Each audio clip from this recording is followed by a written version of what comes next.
আমি আল্লাহ ঘুমাই না, তন্দ্রাও যাই না, আমি আল্লাহকে তন্দ্রায় ধরতে পারে না, ঘুমেও ধরতে পারে না। আমার বান্দাকে কেন আমি আল্লাহ ঘুমাই না, কারণ আমার বান্দা গভীর রাতে উঠে যদি আমি আল্লাহকে একবার আল্লাহ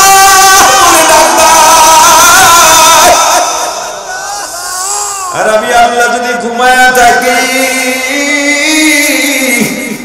আমার বান্দা ডাকে কে সাড়া দেবে?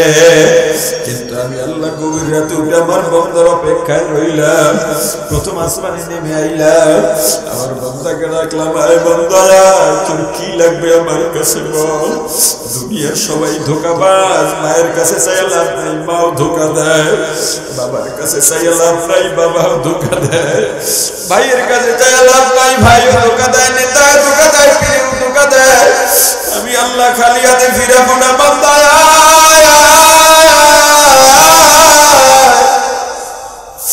তোর কি লাগবে আমার কাছে বল। আমি আল্লাহ আল্লাহুস সামাদ, আমি আল্লাহ বেনিয়াত বেপরোয়া, আয় বান্দা আয়। কিন্তু আমার বান্দাকে আমি তাহাজ্জুদে ডাকছি পাই নাই, ফজরে ডাকছি পাই নাই, আসরে ডাকছি পাই নাই, যোহর মাগরিব এশা ডাকছি পাই নাই, রমজানের সাহারিতে ডাকছি পাই নাই, টঙ্গীর ইজতিমায়ে ডাকছি পাই নাই, চরমনের মাহফিলে ডাকছি পাই নাই, জিকিরে ডাকছি পাই নাই, তেলাওয়াতে ডাকছি পাই নাই, ওয়াজের মাহফিলে ডাকছি পাই নাই। ওরে সূর্য তোর যত তাপ আছে ছেড়ে দে, ছেড়ে দে। ওই সূর্য যখন তার সমস্ত তাপগুলো ছেড়ে দেবে, বেঈমান নাফরমান ওয়াকিদজ্ঞ বান্দাদের মাথার চারাগুলো টাস টাস করে ফেটে যাবে।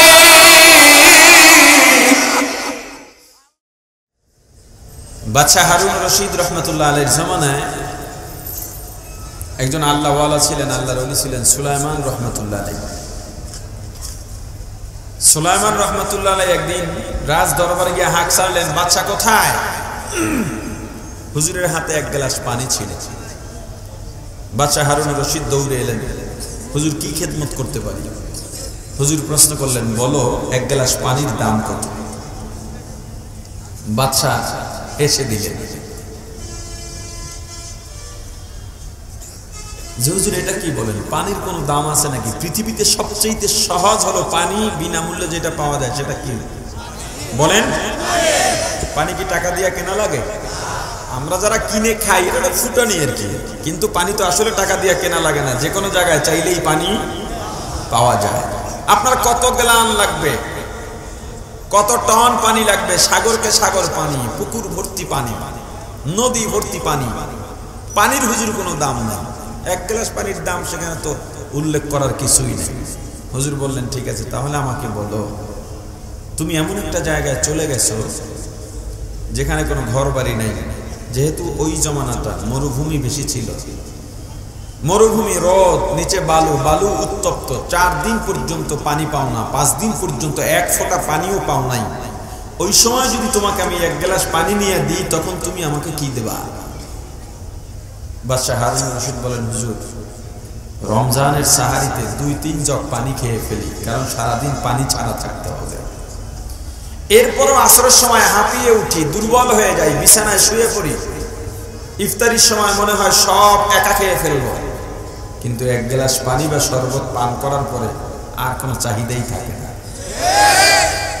এত কষ্ট করে থাকি, সেখানে যদি 3-4 দিন 5 দিন পানি না পাই তো আমি মারা যাব।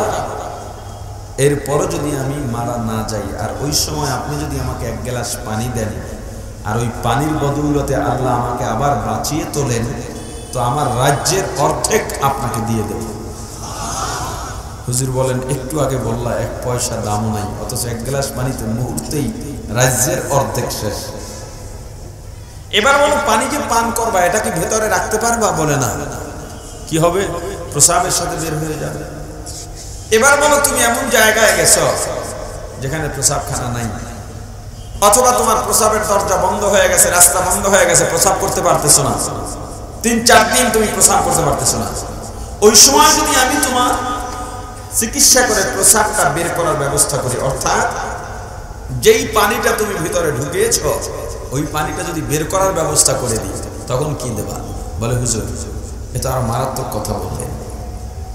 মাঝে মাঝে এমন জায়গায় সফরে যাই, প্রসাব পায়খানার ব্যাগ হয়, যে কোনো জায়গায় তো প্রসাব করতে আমি বসতে পারি না, যেহেতু আমি সম্মানী মানুষ। যে কোনো জায়গায় প্রসাব করা যায়, পায়খানা করা যায়, জোরে বলে। বাজারের মধ্যে দোকানপাট, এক কোনায় কেউ একটু ময়লা ফেলছে, আর একজন এসে ওই জায়গায় ফেলতে ফেলতে ময়লার চুপ, এবার সবাই টার্গেট করে ওই জায়গায় যে এইটাই মনে হয় এখন প্রসাব করার জায়গা, পুরো নদী বানাই দেয়। এটা কি ইসলাম? কথা বলেন না কেন? আল্লাহ রাসূল কি বললেন?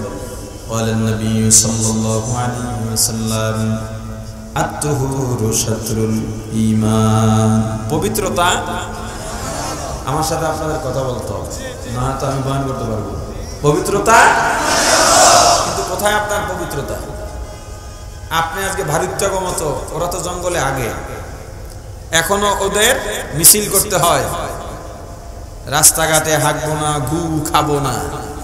বাংলাদেশ তার চাইতে উন্নত না নিম্নগামী? জোরে বলেন।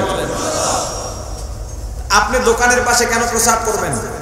আপনি তো জানেন না। নুরানির ছোট ছোট ছেলেদের কাছে জিজ্ঞেস করেন কয় জায়গায় আপনি প্রসাব পায়খানা করতে পারবেন, ওরা বলে দিবে, সুরে সুরে বলবে 10 জায়গায় ইস্তেঞ্জা করা নিষেধ। ঠিক নেই? কয় জায়গায়? মানুষ চলাচল করে নিয়মিত, এই রাস্তার পাশে প্রসাব পায়খানা করা যাবে? জোরে বলেন। যাবে না। খুব সাবধান। এই জন্য প্রত্যেক বাজারে যারা জনপ্রতিনিধি আছে তাদের দায়িত্ব পাবলিক টয়লেট করে দেওয়া। আর আমরা তো খুব সভ্য জাতি, পাবলিক টয়লেট খুব পরিষ্কার রাখি। কি পরিষ্কার রাখি? আপনার রুচি কি? আপনি যেখানে যান সবচাইতে বেশি পরিষ্কার রাখা উচিত ইস্তেঞ্জাকে, প্রসাব পায়খানাকে। অথচ তাকানো যায় না, বমি চলে আসে না, এটা নয়। পাবলিক টয়লেটের জন্য আলাদা লোক রাখতে হয়, তবুও ভালো একটা একটা পাবলিক টয়লেট দরকার। মসজিদগুলোতে 2-1টা বাথরুম পাবলিক করে রাখা দরকার। মানুষজন কোথায় যাবে, আসা যাওয়া, যখন জায়গা পায় না তখন দোকানের গোড়ায়, রাস্তার পাশে, খাম্বার গোড়া। ঠিক নেই? অনেকে তো আবার দাঁড়াইয়া ছাড়ে, কথা বলে না। মানুষ দাঁড়াইয়া প্রসাব করতে পারে? মানুষ দাঁড়াইয়া প্রসাব করতে পারে? মানুষ বসে প্রসাব করবে। পশু আর মানুষের মাঝে এই ব্যবধান আছে না নাই? বসার জন্য তোমাকে আল্লাহ যেভাবে যেখানে যেই জোড়া দরকার সেই জোড়াগুলো দিয়েছে, কিন্তু তুমি জোড়াগুলো এখন ইনটেক করে রেখেছো জিন্সের প্যান্টে, জোড়ায় কাজ করে না। এমন এক প্যান্ট পরছো, বসলে খাড়াইতে পারো না, খাড়াইলে বসতে পারো না। জিন্সের প্যান্ট পরলে প্রসাব কি বসে করা যায় না দাঁড়াইয়া করে? জোরে বলেন। একটা উসুল মনে রাখেন, যেই মাধ্যম গ্রহণ করলে গুনাহ করতে বাধ্য হয়, ওই মাধ্যম পরিত্যাগ করা অবশ্য করণীয়। আপনি জিন্সের প্যান্ট পরলে দাঁড়াইয়া প্রসাব করতে আপনি বাধ্য। দাঁড়াইয়া প্রসাব করলে প্রসাব থেকে তো পাক হয় না, পানিও ব্যবহার করে না। আল্লাহ রাসূল বলেছেন, আবু দাউদ শরীফের হাদিস, যারা প্রসাব পায়খানা থেকে ঠিকভাবে পবিত্রতা অর্জন করে না ওদের জন্য কবরে কঠিন আযাব। আপনি প্রসাব পায়খানা থেকে পবিত্র হবেন কিনা? জোরে বলেন। এখন হাইওয়ে, এখন এটা স্ট্যান্ডার্ড হয়ে গেছে, একটা প্রেস্টিজ দাঁড়াইয়া প্রসাব করা। হাইওয়ে যতগুলো হোটেল আছে, এই হোটেলগুলোতে যে কয়টা বসে প্রসাব করার জায়গা তার চাইতে বেশি এখন দাঁড়াইয়া প্রসাব করার জায়গা। তার মানে হাইওয়ে ওয়ালারা প্রমাণ দেয়, হাইওয়েতে কারা ঢোকে, ওখানে 10 টাকার চা 100 টাকা। এটা মধ্যবিত্ত যারা, তারাও ঢুকতে পারে না সহজে, ওখানে ধনী মানুষ ঢুকে। হাইওয়ে ওয়ালারা প্রমাণ দেয়, ধনী যারা এরা বেশিরভাগ পশু না, এখানে তারা ঢোকে, তাদের দাঁড়াইয়া প্রসাব করার জায়গা। আজকে আমরা কোথায় যাচ্ছি? হিউম্যান ব্যাংক, মিল্ক ব্যাংক নামে এখন যেই অসভ্যতা শুরু হতে যাচ্ছে, আপনি ভাবতে পারেন আমার বাচ্চা আপনার স্ত্রীর দুধ যদি পান করে, আপনার বিবির সাথে আমার বাচ্চার দেখা দেওয়া জায়েজ হবে যদি আমার ছেলে বড় হয়? কথা বলে না। কিন্তু আপনার বিবির ছোটবেলায় যদি কোনো কারণে স্তন্য দুধ পান করে, আপনার বিবি তো শুধু নয়, আপনার ছেলে মেয়ের সাথেও আমার ছেলে দেখা দিতে পারবে, আমার মেয়ে দেখা দিতে পারবে, আপনার ছেলে মেয়ে আমার বিবির সাথে দেখা দিতে পারবে, আমার ছেলে মেয়ের সাথে দেখা দিতে পারবে, কারণ এরা রেজাই মা সন্তান ভাই বোন। কথা বলেন ঠিক কিনা? এখন আপনি ব্যান করলেন, কত বড় খতরনাক সিদ্ধান্ত এটা। আপনি ব্যান করলেন মানবতার নাম দিয়ে, যেই ব্যাংক অর্থাৎ যেখানে মহিলাদের বাচ্চা মরে গেছে বা কিছু তাদের দুগ্ধ সেখানে সংরক্ষণ করা হবে, এরপরে যেই বাচ্চাদের মা নাই ওদেরকে খাওয়ানো হবে। তার মানে কার দুগ্ধ কে পান করলো, কে কার রেজাই দুধ মা ভাই বোন হলো, তার কোনো হিসাব নাই। আল্লাহ না করুন ঘটনাক্রমে যদি অজান্তে হয়ে যায় যে দুধ বোনকেই সে বিয়ে করলো, কারণ সে জানে না তো সংকেতটা কি শুভ না অশুভ, শুভ না অশুভ।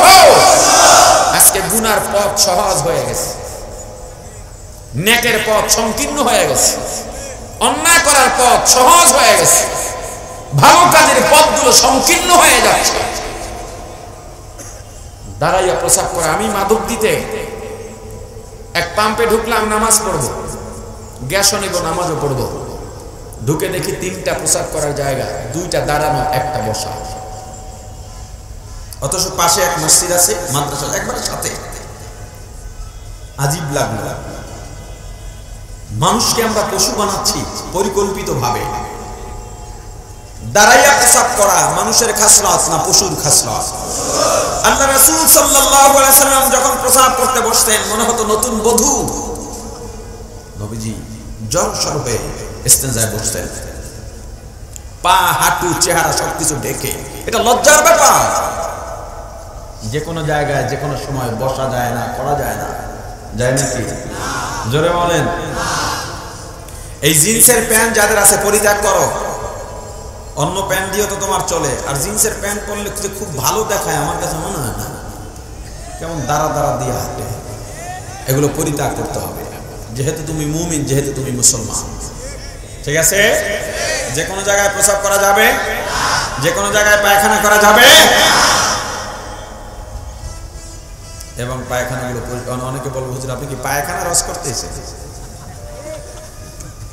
কাফেররা সাহাবায়ে কেরামকে তিরস্কার করে বলেছিল তোমাদের নবী কেমন নবী যে পায়খানার আদব নিয়ম কানুন শিক্ষা দেন। সাহাবায়ে কেরাম গর্বের সঙ্গে বললেন এজন্যই তো আমরা গর্বিত, আমাদের নবী এমন নবী ওই জায়গা থেকে বের হব পাক হয়ে না নাপাক হয়ে, সেটাও শিক্ষা দেন আমাদেরকে। এই শিক্ষা না দিলে আমাদের গায়ে গুমুত লেগে থাকতো। একটা মানুষের জন্ম থেকে মৃত্যু পর্যন্ত যতটুকু যা দরকার দিনের সবকিছু পূর্ণ হয়েছে নবীজির শিক্ষা দিয়ে। যখন পূর্ণ হয়ে গেল আর কিচ্ছু বাকি নাই। জান্নাতে যাওয়ার জন্য, জাহান্নাম থেকে বাঁচার জন্য আল্লাহ ঘোষণা করে দিলেন আল-ইয়াওমা আকমালতু লাকুম দীনাকুম ওয়া আতমামতু আলাইকুম নি'মাতি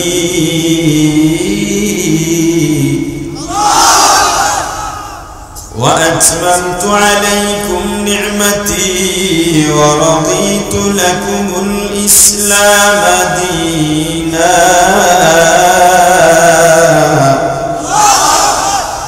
আল্লাহ জানায় দিলেন পয়গম্বর আর কিচ্ছু বাকি নাই, আমি আল্লাহ দ্বীনকে পরিপূর্ণ করে দিলাম। জান্নাতে যাওয়ার জন্য, জাহান্নাম থেকে বাঁচার জন্য ইসলামের যত বিধান দরকার আমি আল্লাহ পরিপূর্ণ করে দিলাম, তাকমিল করে দিলাম। আমি আল্লাহ নিয়ামত দান করলাম, আমি আল্লাহ ইসলামকে ধর্ম হিসেবে মনোনীত করে দিলাম। ও মুসলমান, এখন নতুন ভাবে কারো কিছু করার কোনো ইখতিয়ার নাই, আসেনি? জোরে বলেন আসেনি? ও মুসলমান ইমানদার, বাদশা হারুন রশিদ ডাক দিয়া বলেন হুজুর এমন এমন জায়গায় যাই, অনুকূল পরিবেশ পাই না, প্রসাব করতে পারি না, একটু যদি দেরি হয়ে যায় পা ব্যথা করে, পেট ব্যথা করে, হাঁটতে পারি না, চলতে পারি না। সেখানে যদি 3-4 দিন পর্যন্ত প্রসাব করতে না পারি তাহলে তো পেট ফেটে মরে যাওয়ার কথা। এরপরেও যদি বেঁচে থাকি আর আপনি আমার চিকিৎসা করে প্রসাবটা বের করার ব্যবস্থা করে দেন, তাহলে আমি এই উসিলায় এর বদৌলতে আপনাকে আমার রাজ্যের বাকি অর্ধেকটাও দিয়ে দেব। আল্লাহ নবী সুলাইমান রাহমাতুল্লাহ আলাইহি ডেকে বললেন দেখেছো বাদশা, যেই তুমি তিরস্কার করে বলেছিলে পানির কোনো দাম নাই, সেই 1 গ্লাস পানি তোমার ভেতরে ঢুকাইলা রাখতেও পারলা না। ভেতরে ঢুকাইলা আর বের করলা, তাতেই তোমার রাজ্য শেষ হয়ে গেছে। পানির দাম আছে না নাই? আমি এই কথাটা এজন্য বলেছি, পানি যেটাকে আমরা দাম মনে করি না, অথচ এই পানির কত দাম, পানির কত দাম, পানি কত বড় নিয়ামত। এক ফোঁটা বৃষ্টির পানির বদৌলতে সারা দুনিয়ার মানুষ যদি কিয়ামত পর্যন্ত হায়াত পায়, আর এক ফোঁটা বৃষ্টির পানির প্রতিদানে সারা জীবন কিয়ামত পর্যন্ত সিজদায় পড়ে থাকে, এক ফোঁটা বৃষ্টির পানির প্রতিদান দেওয়া সম্ভব নয়। আল্লাহর নিয়ামতের দাম কত সেটা বোঝানোর জন্য এই ঘটনা বলেছি। কারণ আমি আলোচনা করব আল্লাহ তাআলার নিয়ামত নিয়ে, শুকরিয়া নিয়ে। আল্লাহ বলেন, লা ইন শাকারতুম লা আযীদান্নাকুম ওয়া লা ইন কাফারতুম ইন্না আযাবী লাশাদীদ।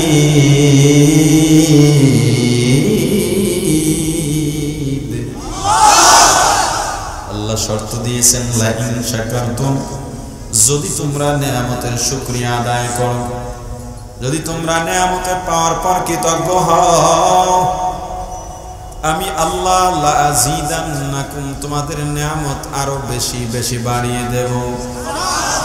ওয়া লা ইন কাফারতুম, আর যদি নিয়ামত পাওয়ার পরে অকৃতজ্ঞ হও, অস্বীকার করো, মনে রেখো ইন্না আযাবী লাশাদীদ, আমি আল্লাহর আযাব বড় কঠিন, আমি আল্লাহর শাস্তি বড় কঠিন। এই যে কঠিন আযাব আর শাস্তির কথা আল্লাহ বললেন, কাদের জন্য? কি শুনছেন ওয়াজ? কি শুনছেন ওয়াজ? এই শাস্তি কাদের জন্য? হ্যাঁ, অকৃতজ্ঞদের জন্য। কাদের জন্য? আল্লাহ যদি নিজেই বলেন কঠিন শাস্তি অকৃতজ্ঞদের জন্য, সেই শাস্তির পরিমাণ কত হতে পারে দেখেন, অনুমান করা যায় কিনা? রাসূল করিম সাল্লাল্লাহু আলাইহি ওয়াসাল্লাম হাদিস শরীফে বলেছেন, জাহান্নামে সবচেয়ে কম আযাব দেওয়া হবে আবু তালেবকে, নবীজির চাচা। আবু তালেবের পায়ের টাকনু পর্যন্ত জাহান্নামের আগুনের আংটা দিয়ে ঢেকে দেওয়া হবে। এই আগুনের আংটার এত তাপ হবে, সারা শরীর সিদ্ধ হয়ে হাড্ডির থেকে গোশতগুলো খসে খসে পড়ে যাবে, মাথার মগজগুলো টকবক টকবক করে ফুটতে থাকবে, শরীরের চারপাশ দিয়ে বেয়ে বেয়ে পড়তে থাকবে। আবু তালেবের কাছে জানতে চাওয়া হবে, আপনার অনুভূতি কেমন? আবু তালেব জবাব দিয়া বলবেন, আমার কাছে মনে হয় জাহান্নামের সবচেয়ে কঠিন আযাব আমাকে দেওয়া হচ্ছে। আবু তালেবকে বলা হবে, না না, বরং জাহান্নামের সবচেয়ে কম আযাব আপনাকে দেওয়া হচ্ছে। কম আযাব যদি এই অবস্থা হয়, তাহলে যেখানে আল্লাহ বলছেন কঠিন আযাব, এই কঠিন আযাবের পরিমাণ কতটুকু হবে? আমাদেরকে আল্লাহ যে নিয়ামত দান করেছেন, নিয়ামতের কোনো সীমা নাই, কোনো গণনা নাই, কেউ গণনা করতে পারবে না। আচ্ছা, আপনারা বলেন, এই জমানার মানুষ তো আরো বেশি আল্লাহর কাছে জবাবদিহি হবে। কারণ বলেন তো, আগের জামানার মানুষ বেশি সুবিধা ভোগ করতো না, এই জামানার মানুষ বেশি সুবিধা ভোগ করে? বুঝে মিলে বলেন, আগের জামানা এই জামানা, কোন জামানা? যেমন আগের জামানার মানুষ মৌসুমি ফল ছাড়া অন্য কোনো ফলের কথা চিন্তাও করতে পারত না। কিন্তু এই জামানায় বর্তমানে কাঁঠালের মৌসুম, কথা বলেন, আম, লিচু, কিন্তু বাজারে গেলে পাওয়া যায় কিনা? সুবিধা কম না বেশি? আগের দিনের মানুষ যেই এলাকায় যেই ফল হতো, ওই এলাকার মানুষ ওই ফল খেয়েই সন্তুষ্ট থাকতে হতো। যেমন ধরে নেন, রংপুরে কলা হয়, কাঁঠাল হয় না, বুঝাবার জন্য বলছি। কি হয়? কি হয় না? কাঁঠাল হয় খাগড়াছড়িতে। রংপুরের মানুষের কলা খেয়েই কাঁঠালের স্বাদ গ্রহণ করতে হতো। কেন? যাতায়াত পথ এত ভালো ছিল না, খাগড়াছড়ি থেকে কাঁঠাল নিয়ে রংপুরের মানুষ খাবে। কিন্তু এই জমানায় এই দেশেও যে ফল না হয়, তাও অজপাড়া গায়ে বসে গ্রামের সাধারণ মানুষ তাজা পেয়ে যাচ্ছে। সুবিধা কম না বেশি? আগের দিনে 10-12 জন মিলে একটা দুম্বা বা বকরি জবে করলে বলতো, এক টুকরা গোশতও যেন পড়ে না থাকে, কারণ পড়ে থাকলে পচে যাবে। এই জমানায় মানুষ হলো 2 জন, ঘরে বাইরে স্বামী স্ত্রী, গরু কোরবানি দিয়েছে 5 লাখ টাকা দিয়া, এক টুকরা গোশত পচার কোনো সংখ্যা আছে? কথা বলে না? সুবিধা কম না বেশি? আগের দিনে কেউ হজ করতে চাইলে 6 মাস আগে ব্যাগ গোছানো লাগতো, এই জমানায় 6 মাস আগে লাগে 6 দিন, 6 ঘন্টা আগে বাংলাদেশ, 6 ঘন্টা পরে মক্কা নগরী। সুবিধা কম না বেশি? আগের দিনে বাবা মারা গেছে, ভাই একটা বিদেশ, চিঠি লেখছে ভাইয়ের কাছে, আরেক ভাই বাবা মারা গেছে, মায়ের মন ভালো না, আমাদের মন ভালো না, একটু ছুটি নিয়ে বাড়িতে আয়। চিঠি পৌঁছতে পৌঁছতে 20 দিন, চিঠি পেয়ে আরেক ভাই দেশে আসতে আসতে 10 দিন, কতদিন হয়েছে? 1 মাসে বাবার লাশ পচে গলে শেষ। এই জামানায় বাবা লাইফ সাপোর্টে ফোন দিছে, কোথায়? আমি সৌদির রিয়াদে, ওমানের মাসকাটে আছি, কাতারের দোহায় আছি, তাড়াতাড়ি টিকিট কাট, বাবার মুখে পানি দিবি। এসে বাবার মুখে পানি দেয়। সুবিধা কম না বেশি? জোরে বলেন। আগের দিনের মানুষ না খাইয়া মরত, এই দিনের মানুষ খাইয়া মরে। কথা বলে না? আগের দিনের মানুষ, এই দিনের মানুষ। কক্সবাজারে একটা মেয়ে গতকালকে ইয়াবা খাইয়া মরছে। কেউ মদ খাইয়া মরে। আমাদের অঞ্চলে এক লোক মদ খাইয়া পানিতে পড়ে মরে রয়েছে, তার কবরে সাপও দেখা গেছে। আমাদের এলাকার ঘটনা বলছে, বহু আগে, তখন আমরা মাদ্রাসার ছাত্র। আমি ওই খাওয়ার কথা বলতেছি। মূলত এই দিনের মানুষ অভাবে নাই। পেঁয়াজের দাম 250 টাকা, 500 হইলে এদেশের মানুষ না খাইয়ে মরবে না। কথা বলে না? ডায়াবেটিস খাওয়ার কারণে না না খাওয়ার কারণে? এখন খাইছো, এখন ডায়াবেটিস হয়েছে, এখন খাইতে তো পারবি না, ফজর আগে উঠে রাস্তা মাছ। পেট বেড়ে গেছে, চর্বি খাইয়া না না খাইয়া, রক্তচাপ খাওয়ার কারণে না না খাওয়ার কারণে। আগের দিনের মানুষ না খাইয়া মরতো, এই দিনের মানুষ খাইয়া মরে। সব দিক থেকে আগের দিনের চেয়ে এই দিনের মানুষ সুবিধা অনেক বেশি ভোগ করে, কিন্তু একদিক থেকে আগের দিনের চেয়ে এই দিনের মানুষ অনেক অনেক অনেক অনেক পিছিয়ে। আগের দিনের মানুষ 3-4 দিন পরে একবেলা খাবার পেলে শুকরিয়া আদায় করতে গিয়ে আল্লাহ তাআলার কুদরতি কদমে সেজদায় লুটিয়ে পড়ত। আর এই দিনের মানুষ এত এত পাওয়ার পরেও বলে ভালো নাই, ভালো নাই, ভালো নাই। যান দোকানদারের কাছে, ভাই বেচা কিনা কেমন? কয় না, মানুষের পকেটে টাকা নাই। জিগাইলেন কি, উত্তর দিল কি? জিগাইছেন বেচা কিনা কেমন? হ্যাঁ, কি কয়? মানুষের পকেটে টাকা নাই। মানুষের পকেটে টাকা নিয়ে তার খুব চিন্তা। কয়জন দোকানদারকে বলবেন সারা বছরে যে অবস্থায় থাকুক সর্বাবস্থায় বলে আলহামদুলিল্লাহ? কয়জনকে পাবেন? আমাদের এই ওয়াজের লাইনে একজন শীর্ষস্থানীয় ওয়াইজ, আমাদের খুব মহাব্বতের মানুষ, খুব শ্রদ্ধার মানুষ, ওয়াজের ময়দানে যখন বেদাতিরা দাপিয়ে বেরিয়েছিল তখন তিনি একা সারা বাংলাদেশকে হকের আওয়াজ ছেড়েছেন সুরেলা কণ্ঠে। আল্লামা হাফেজ জুবায়ের আহমদ আনসারী হাফিজাহুল্লাহ, আল্লাহ তাকে রোগ দিলেন, ক্যান্সার হলো এদিকে গলার দিকে, কোটি কোটি টাকা, 21টা কেমোথেরাপির পর কোনো মানুষ বাঁচার কথা না, আল্লাহ তাকে বাঁচিয়ে রাখলেন। আমেরিকান ডাক্তার, লন্ডনী ডাক্তার সবাই বলছে আপনার কথা বলতে পারবেন না। কণ্ঠ চিকন হয়ে গেল মহিলাদের মতো। হঠাৎ করে কতদিন পরে দেখে সেই আগের যৌবন তার এদিকটা কাটা, কিছু নয়, এক সাইড, অত সে কথা বলতেছে। আবার তিনি অসুস্থ হয়ে পড়লেন, জিহ্বা ভারী হয়ে গেছে, খুব কষ্ট লাগলো। বিবারিয়ার মাহফিলে হযরতকে দেখতে গেলাম, এত কষ্টের মধ্যে লোকটার চেহারায় কোনো চিন্তার ছাপ নাই, কোনো দুঃখ নাই, শুধু হাসে। বলি কেমন লাগে? বল আলহামদুলিল্লাহ। আমার মনে কোনো দুঃখ নাই, ইশারায় বুঝাইতেছেন জিহ্বা ভারী হয়ে গেছে, কথা বলতে পারে। এরা হলো মুমিন। কথা বলে না? যারা দুঃখে সুখে দুঃখে সব সময় বলতে পারে আলহামদুলিল্লাহ, ওরা মুমিন। কয়জন দোকানদারকে পাবেন সব সময় বলবে আলহামদুলিল্লাহ? মানুষের পকেটে টাকা নাই। ইমাম সাহেবের কাছে যান, কি অবস্থা? কয় না, প্রথম বেতনগুলো টাইম মতো দিত, এখন 2-1 মাস বাকিও পড়ে।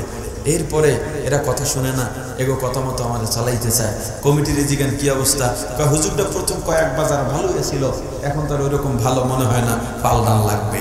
যেখানে যাবেন শুধু বলে ভালো নাই। স্বামীর কাছে জিজ্ঞেস করেন কেমন আছেন?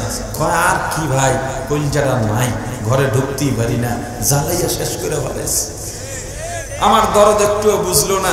বউয়ের কাছে জিজ্ঞেস করেন কি অবস্থা? কি অবস্থা জিগাও? আমি দেখা 2 দিন, আমি দেখা ওর ঘরে আসি, অন্য কেউ হইলে 2 দিনও টিকতো না। মোট কথা, যেখানে যাবেন শুধু কি বলে ভালো। শাহ ওলিউল্লাহ মুহাদ্দিসে দেহলভী রহমাতুল্লাহ আলাইহি বলেন, আমার কাছে একটা এলকা হলো এমন, আল্লাহ বলতেছেন তোমরা দুনিয়ার মানুষ 10-12 জন যখন এক জায়গায় বসো তখন শুধু আমি আল্লাহর বিরুদ্ধে অভিযোগ করে বেড়াও, আল্লাহ আমাকে সুন্দর বানাইলেন না। কেউ বলে আল্লাহ আমাকে ধনী বানাইলেন না, কেউ বলে আল্লাহ আমাকে লম্বা বানাইলেন না, স্বাস্থ্য দিলেন না, আবার কেউ বলে এত স্বাস্থ্য কেন দিলেন, নেতা বানাইলেন না, টাকা দিলেন না। কিন্তু আমি আল্লাহ যখন ফেরেশতাদের নিয়ে এক জায়গায় বসে তোমাদের আলোচনা করি, আমি আল্লাহ কোনো বান্দার বিরুদ্ধে কোনো অভিযোগ দাঁড় করাই না। আল্লাহর নিয়ামতের শুকরিয়া আদায় করা দরকার আছে না নাই? কেমনে করবেন? নিয়ামত পাইলে আমরা কি বলি? আলহামদুলিল্লাহ বললে গুণ হয়, খবরদার কেউ বললেন না। নিয়ামত পাইলে কি বলি? এখন জানা দরকার। শুধুমাত্র আলহামদুলিল্লাহ বললেই কি নিয়ামতের শুকরিয়া আদায় হয়ে যাবে? কি করতে হবে? তার আগে বলেন ঈমান কয় জিনিসে পূর্ণ হয় জানেন? কয় জিনিস? সবাই জানেন, অথচ আপনি জান্নাতের আশা করতেছেন। নুরানির ছোট্ট ছোট্ট বাচ্চারা বলে দিবে ঈমানের হাকিকত কি, কয় জিনিসে পূর্ণ হয় আপনি জানেন না। আপনি মুসলিম, আপনি মুসলমান, আপনি ঈমান জানেন না, আপনি কিভাবে জান্নাতে যাবেন? এই মুহূর্তে যদি আপনি মারা যান আপনার কি অবস্থা হবে আপনি একবার কল্পনা করেছেন? কেন আপনার মনে ভয় ঢোকে না? আপনার ছেলে মেয়ে আজকে দিন শিখতেছেন। আমি শুনলাম এখানে উপস্থাপক বললেন রাসেল ভাই মক্তব নিয়ে কথা বলতেছেন, তার বক্তব্য বলেছেন এটা আমি কথায় বলায় লেখায় বয়ানে বহু বছর থেকে বলতেছি। একটা সময় বাংলাদেশের গ্রামে গ্রামে এমন অবস্থা ছিল, ফজরের নামাজের পরে ইমাম মুয়াজ্জিন বা খাদেম মাইকে ডাকতেন, হে এলাকার ছেলেমেয়েরা চলে এসো, মক্তবে চলে এসো। আমাদের সিনিয়র জেনারেশন যারা, এরা যারা মাদ্রাসায় পড়ে নাই, যতটুক কালেমা জানে মক্তব থেকে জানে। কথা বলেন? এখন মক্তব নাই, এখন সকালে স্কুল। কেন? আপনি জানেন না পাশ্চাত্যরা কিভাবে আমাদের ঈমান ধ্বংস করার কলা কৌশল এসেছে, আপনার সেই ধারণাও নাই। সকালে স্কুল মানে হলো মক্তব, যাতে মুসলমানের ছেলেরা না পড়তে পারে। স্কুলে আপনি প্রাইমারি স্কুলের সঙ্গে মিলিয়ে টাইম সেট করেন, সকালে কেন স্কুলের টাইম সেট করলেন আপনি? আপনি বুঝেন দুরূহসন্ধি কি? 9-10 বিজ্ঞান বইতে ডারউইনের বিবর্তনবাদ শিক্ষা দেওয়া হচ্ছে, আপনার খবর নাই। আপনি চিন্তা করতেছেন আমার ছেলে মেট্রিক পাস করবে, আইইউ পাস করবে, বিশেষ ক্যাডার বানাবো, এসপিডিসি হবে, এরপর রাজনীতিতে ঢুকবে, এরপর এমপি হবে, মন্ত্রী হবে, উপরের দিকে যাবে। কারণ উপরের দিকে যত যাওয়া যায় চুরি তত ভালো করা যায়। আপনার স্বপ্নে আপনি বিভোর হয়ে আছেন, আপনি বিশাল কিছু হয়ে যাবেন। আপনার সন্তান, আপনি মুসলমানের বাচ্চা, আপনার বাবা হজ করেছেন, আপনি হজ করেছেন, আপনার ছেলে যে নাস্তিক হয়ে যাচ্ছে সেই খবর আপনার কাছে নাই। বিবর্তনবাদ শিক্ষা দেওয়া হচ্ছে, বিবর্তনবাদ, ডারউইনের ভ্রান্তবাদ, ভ্রান্ত মতবাদ। মানুষ ব্যাঙ থেকে বানর হয়েছে, বানর থেকে মানুষ হয়ে গেছে। আল্লাহ যে বলেছেন খালাকাল ইনসানা মিন আলাক, এটা ওরা বিশ্বাস করে না। পৃথিবীতে যত মানুষ এসেছে সরাসরি জান্নাত থেকে এসেছে। সরাসরি কোথা থেকে এসেছে? জোরে বলেন। আহা, আদম এবং হাওয়া সরাসরি জান্নাত থেকে দুনিয়াতে এসেছেন। এরা কোনো মা বাবার গর্ভের থেকে আসেন না, আল্লাহ নিজে বানাইছেন। এরপরে তারা দুনিয়াতে আসছেন, আমরা সবাই তাদের সন্তান। আর কোথাকার কোন বিজ্ঞানী না অজ্ঞানী মূর্খ যে বলেছে ব্যাঙ থেকে বানর, বানর থেকে মানুষ। মুসলমানের দেশে বিজ্ঞানের বইতে সেই বিবর্তনবাদ শিক্ষা দেওয়া হচ্ছে। জাফর ইকবাল, এটা হলো মোস্ট নাস্তিক এই বাংলাদেশের, এই বিজ্ঞান বই সম্পাদনা করেছে এবং কায়কবাদ, এই দুইজনে, এই বইয়ের সম্পাদক দুইজন। কে কে? জাফর ইকবাল, কায়কবাদ, এই দুইজন। এই দুইজনে এই বইয়ের মধ্যে বিবর্তনবাদ ঢুকিয়েছে। এর মধ্যে আরেকটা, ওটার নাম ভুলে গেছি আমি, ডারউইনের পাশে ছবিও দেওয়া আছে। ও বলতেছে পৃথিবীতে যত প্রাণী আছে এরা পরিবর্তনশীল, কখনো কিছু অঙ্গ বাড়ে, কখনো কিছু অঙ্গ কমে। যেমন সাপের নাকি গিরগিটির মতো 4টা পা ছিল, তো গর্তে ঢোকে বের হয়, এজন্য পায়ের প্রয়োজন হয় না, আস্তে আস্তে পা পড়ে গেছে। কি কল্পনা করা যায়? কি জানি আয়াতটা আছে না, আদম হাওয়াকে দুনিয়াতে পাঠাইছেন।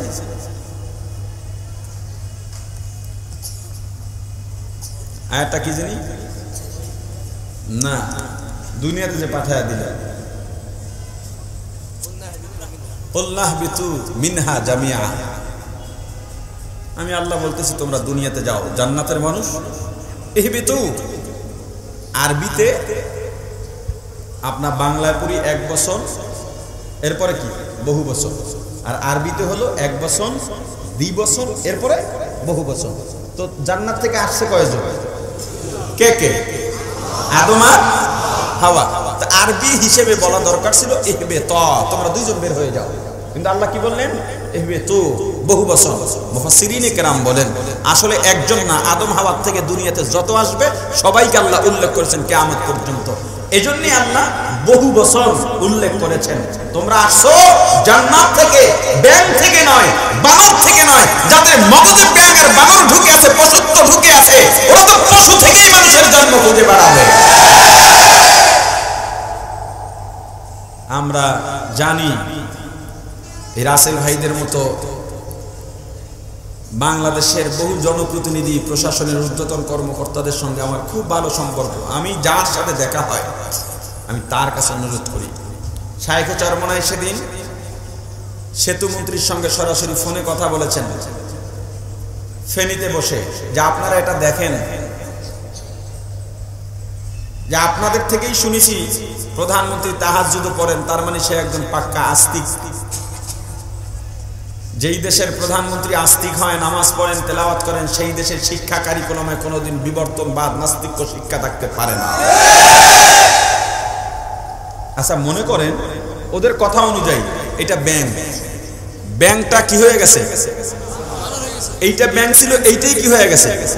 ওরা কিন্তু বলে না যে ব্যাংক বানর জন্ম দিছে, ব্যাঙের পেট থেকে বানর বাড়িয়েছে, এটা তো বলে নাই। কি বলছে? ব্যাংক কি হয়ে গেছে? তাহলে ব্যাংক আইলো কোথা থেকে? ব্যাংক তো শেষ, ব্যাংক তো বানর হয়ে গেছে। এরপর বানর আছে, এখন বানর মানুষ হয়ে গেছে। বানর থেকে মানুষ জন্ম নিছে এটা বলে নাই। কি বলছে? বানর মানুষ হয়ে গেছে। তো বানর মানুষ হয়ে গেল, তো বানর আইলো কোথা থেকে? ওইটা বিজ্ঞান না অজ্ঞান? যেই বিজ্ঞান দিয়া কোরআনকে অস্বীকার করা হয়, আল্লাহকে অস্বীকার করা হয়, ওই বিজ্ঞানের কবরে ঝাল মারিয়ে বিজ্ঞান আমরা মানি না। যেই বিজ্ঞানের সঙ্গে কোরআনের সম্পর্ক, সেই বিজ্ঞানকে আমরা সম্মান জানাই। এই জাফর ইকবালরা বিভিন্ন জায়গায় শিক্ষার্থীদেরকে নিয়ে সেমিনার, সিম্পোজিয়াম করতেছে, সেখানে তাদেরকে বোঝানো হচ্ছে আল্লাহকে দেখি না, যাকে দেখি না তাকে মানি না। বিজ্ঞানকে যারা অস্বীকার করে তারা মানুষ হতে পারে না। এটা ডক্টর জাফর ইকবালের মূল মফহুম, বক্তব্যের মূল বিষয়বস্তু। এখন বিভিন্ন জায়গায় যাচ্ছে, শিক্ষা দেওয়া হচ্ছে। আমি গাজীপুরের চান্দনা চৌরাস্তার এই কেন্দ্রীয় ঈদগাহ ময়দান একটা গুরুত্বপূর্ণ জায়গা, গাজীপুরের একটা মূল স্পটের মধ্যে অন্যতম। এখানে সরকারি দলের লোকজনও আছেন, এখানে গোয়েন্দাদের লোকজনও আছেন, এনএসআইও থাকতে পারেন। যেহেতু নজরদারিতে আমরা ওয়াইজরা আছি, কে কি বলে না বলে, আমার এই কথাগুলো, যদিও আমি ছোট মানুষ, তবু আমার কথাগুলো পারলে ওই পর্যন্ত পৌঁছে দিন, যে পর্যন্ত গেলে কথাগুলো শুনবে এবং কার্যকর হবে। যদি এটা এভাবে চলতে থাকে, এই দেশে মুসলমান আর ঈমান, মুসলমানিত্ব যদি না থাকে, এই সমাজে সভ্যতা থাকবে না। আপনি জানেন না সারা বিশ্বে হাজার হাজার মানুষ অমুসলিম ইসলামের দিকে ফিরে আসছে। কেন জানেন আপনি? কেন জানেন? ইসলামে শান্তি। কিভাবে? আমেরিকা, ইউরোপে কি হয়? ছেলে মেয়ে প্রাপ্তবয়স্ক হওয়ার আগে বিভিন্ন মাধ্যমে, সোশ্যাল মিডিয়ায়, নেট জগতে তারা উলঙ্গ বেহায়াপনা দেখে শিখতে পারে, তারা শিখে যায়, এবং বিবাহের আগে তাদের যে যৌন চাহিদা এটা তারা পূরণ করে ফেলে। এমনকি আপনারা দেখেছেন কোন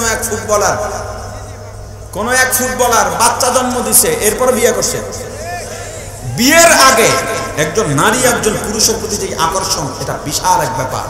এর থেকে নিজেকে সংবরণ করে রাখা এবং বৈধভাবে বিবাহ বন্ধনে আবদ্ধ হওয়া, এটার বিশাল গুরুত্ব আছে। কিন্তু আপনি কি করলেন? আপনি যদি বিয়ের আগে আপনার সমস্ত চাহিদা পূরণ করে ফেলতে পারেন, বাচ্চা জন্ম দিয়ে ফেললেন, এরপরে আর সাংসারিক জীবনে স্বামী স্ত্রীর প্রতি কোনো টান, ভালোবাসা, মহব্বত থাকে না। অশান্তি আর অশান্তি।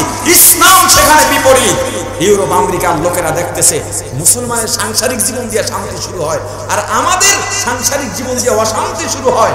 মানুষের প্রতি কোনো দায়বদ্ধতা থাকে না, স্ত্রীর প্রতি স্বামীর কর্তব্য বোধ নাই, স্বামীর প্রতি স্ত্রীর কর্তব্য বোধ নাই, সন্তানের প্রতি কর্তব্য বোধ নাই। এটা শান্তি হতে পারে না। ইসলামেই শান্তি, দলে দলে ইসলামে হচ্ছে। আজকে যদি বাংলাদেশেও সেই পশ্চিমা সভ্যতা আমাদের এখানে চলে আসে, আমাদের মাঝে অশান্তি শুরু হবে। আপনি খবর নিয়ে দেখেন, যেই সমস্ত পরিবেশগুলো আমাদের দেশে এখন কিছু উদ্ভ্রান্ত দিকভ্রান্ত যুবক, তারা চাইলেই তাদের যৌন চাহিদা মেটাতে পারছে, কারণ মেয়েদের মাঝেও সেই লজ্জা, সেই ইজ্জত এখন আর নাই। ওরা ছেলেদের সাথে মিশছে। এই ছেলেগুলো বিবাহ জীবনে তারা সুখী নয়। এজন্য ওলামায়ে কেরামের সংসারে তুলনামূলক শান্তি বেশি না কম? যারা বলেন বেশি না কম? এর কারণ কি? তাদের নারীর সাথে সংস্পর্শের জীবন শুরু হয় বৈধভাবে বিবাহের পর থেকে। এজন্য বিবাহের পরে স্বামী স্ত্রীর মহব্বত আর ভালোবাসা দিন দিন বাড়তেই থাকে। যারা বিয়ের আগে সম্পর্কে জড়িত হয়, নারী পুরুষ ছেলে মেয়ে, এদের আকর্ষণটা নষ্ট হয়ে যায়। বিয়ের পরে পেয়ে গেছে, শেষ। তাদের যে ভালোবাসা, আবেগ, অনুভূতি, সেটা বিয়ের আগেই শেষ হয়ে যায়। যুবক যারা সম্পর্কে জড়িয়ে আছো, এখনো বলি, তোমার পায়ে পড়ে বলি, তুমি এর থেকে ফিরে যাও। এটা তোমার পথ নয়। আল্লাহ বলেছেন যৌবনের ধোঁকা বড় কঠিন। তুমি যৌবনের ধোঁকায় পড়েছো। কত যুবক যৌবনের স্বাদ আস্বাদন করার আগেই দুনিয়া থেকে বিদায় নিয়ে গেছে। তুমি আমিও যৌবনের স্বাদ আস্বাদনের আগেই বিদায় নিয়ে যেতে পারি। খুব সাবধান। ঈমান শেখা লাগবে কি লাগবে না? জোরে কোন?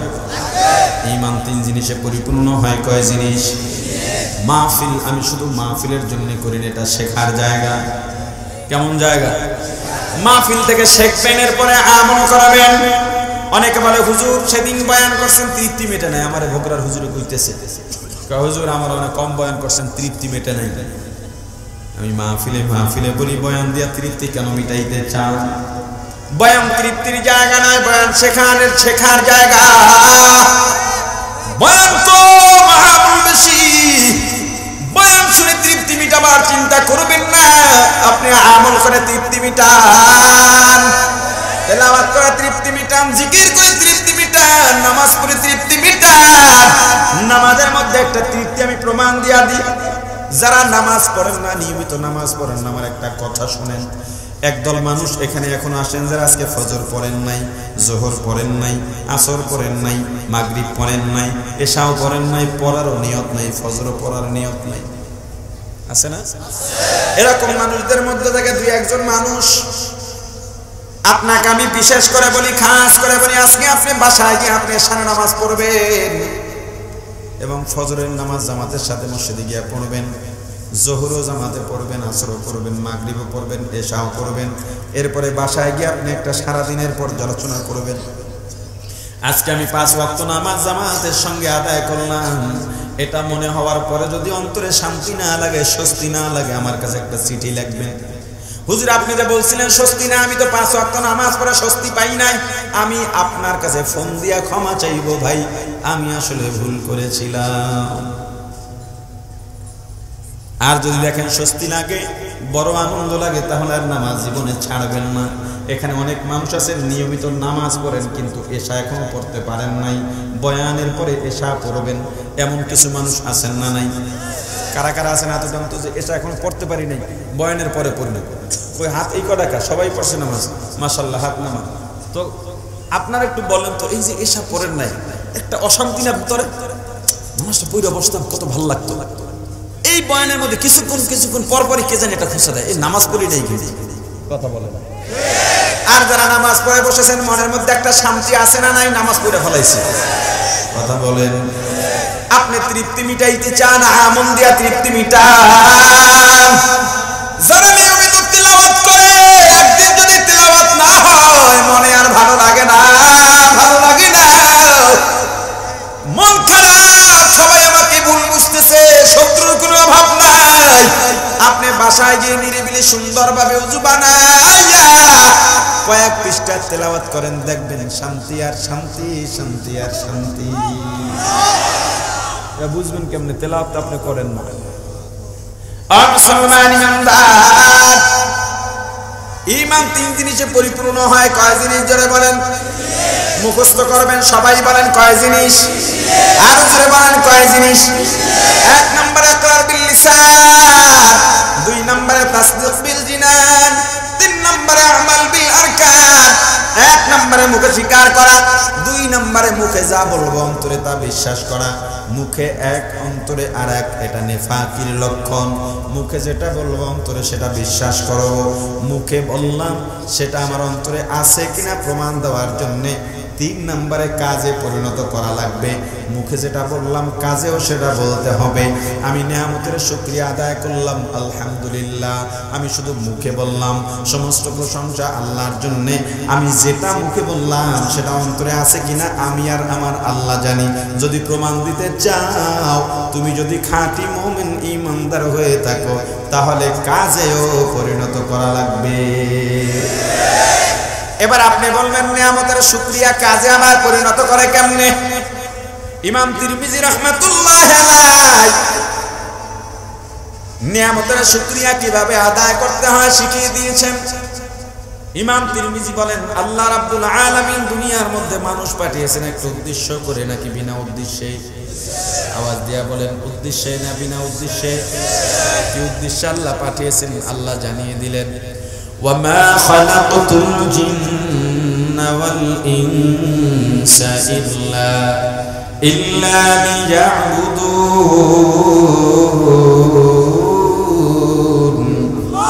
مَا خَلَقْتُ الْجِنَّ وَالْإِنسَ بِخَازُزْ عِبَادَتْ نِسْتَ مَقْصُدْ الزَّهَا। আল্লাহ বলেন, বান্দা আমি আল্লাহ পাঠাইছি আমার গোলামি করার জন্য। আমরা গোলামি করব কার? আওয়াজ দিয়া বলেন কার? বলেন একমাত্র আল্লাহ। গোলামি করব কার? জোরে বলেন। এই সাক্ষী যতবার দিবেন ততবার সওয়াব, আল্লাহ খুশি। ইবাদত করব কার? একমাত্র আল্লাহর ইবাদত করব কার? আমরা প্রত্যেক নামাজেও স্বীকারোক্তি দিয়া থাকি, ইয়্যাকা না'বুদু ওয়া ইয়্যাকা নাস্তাঈন।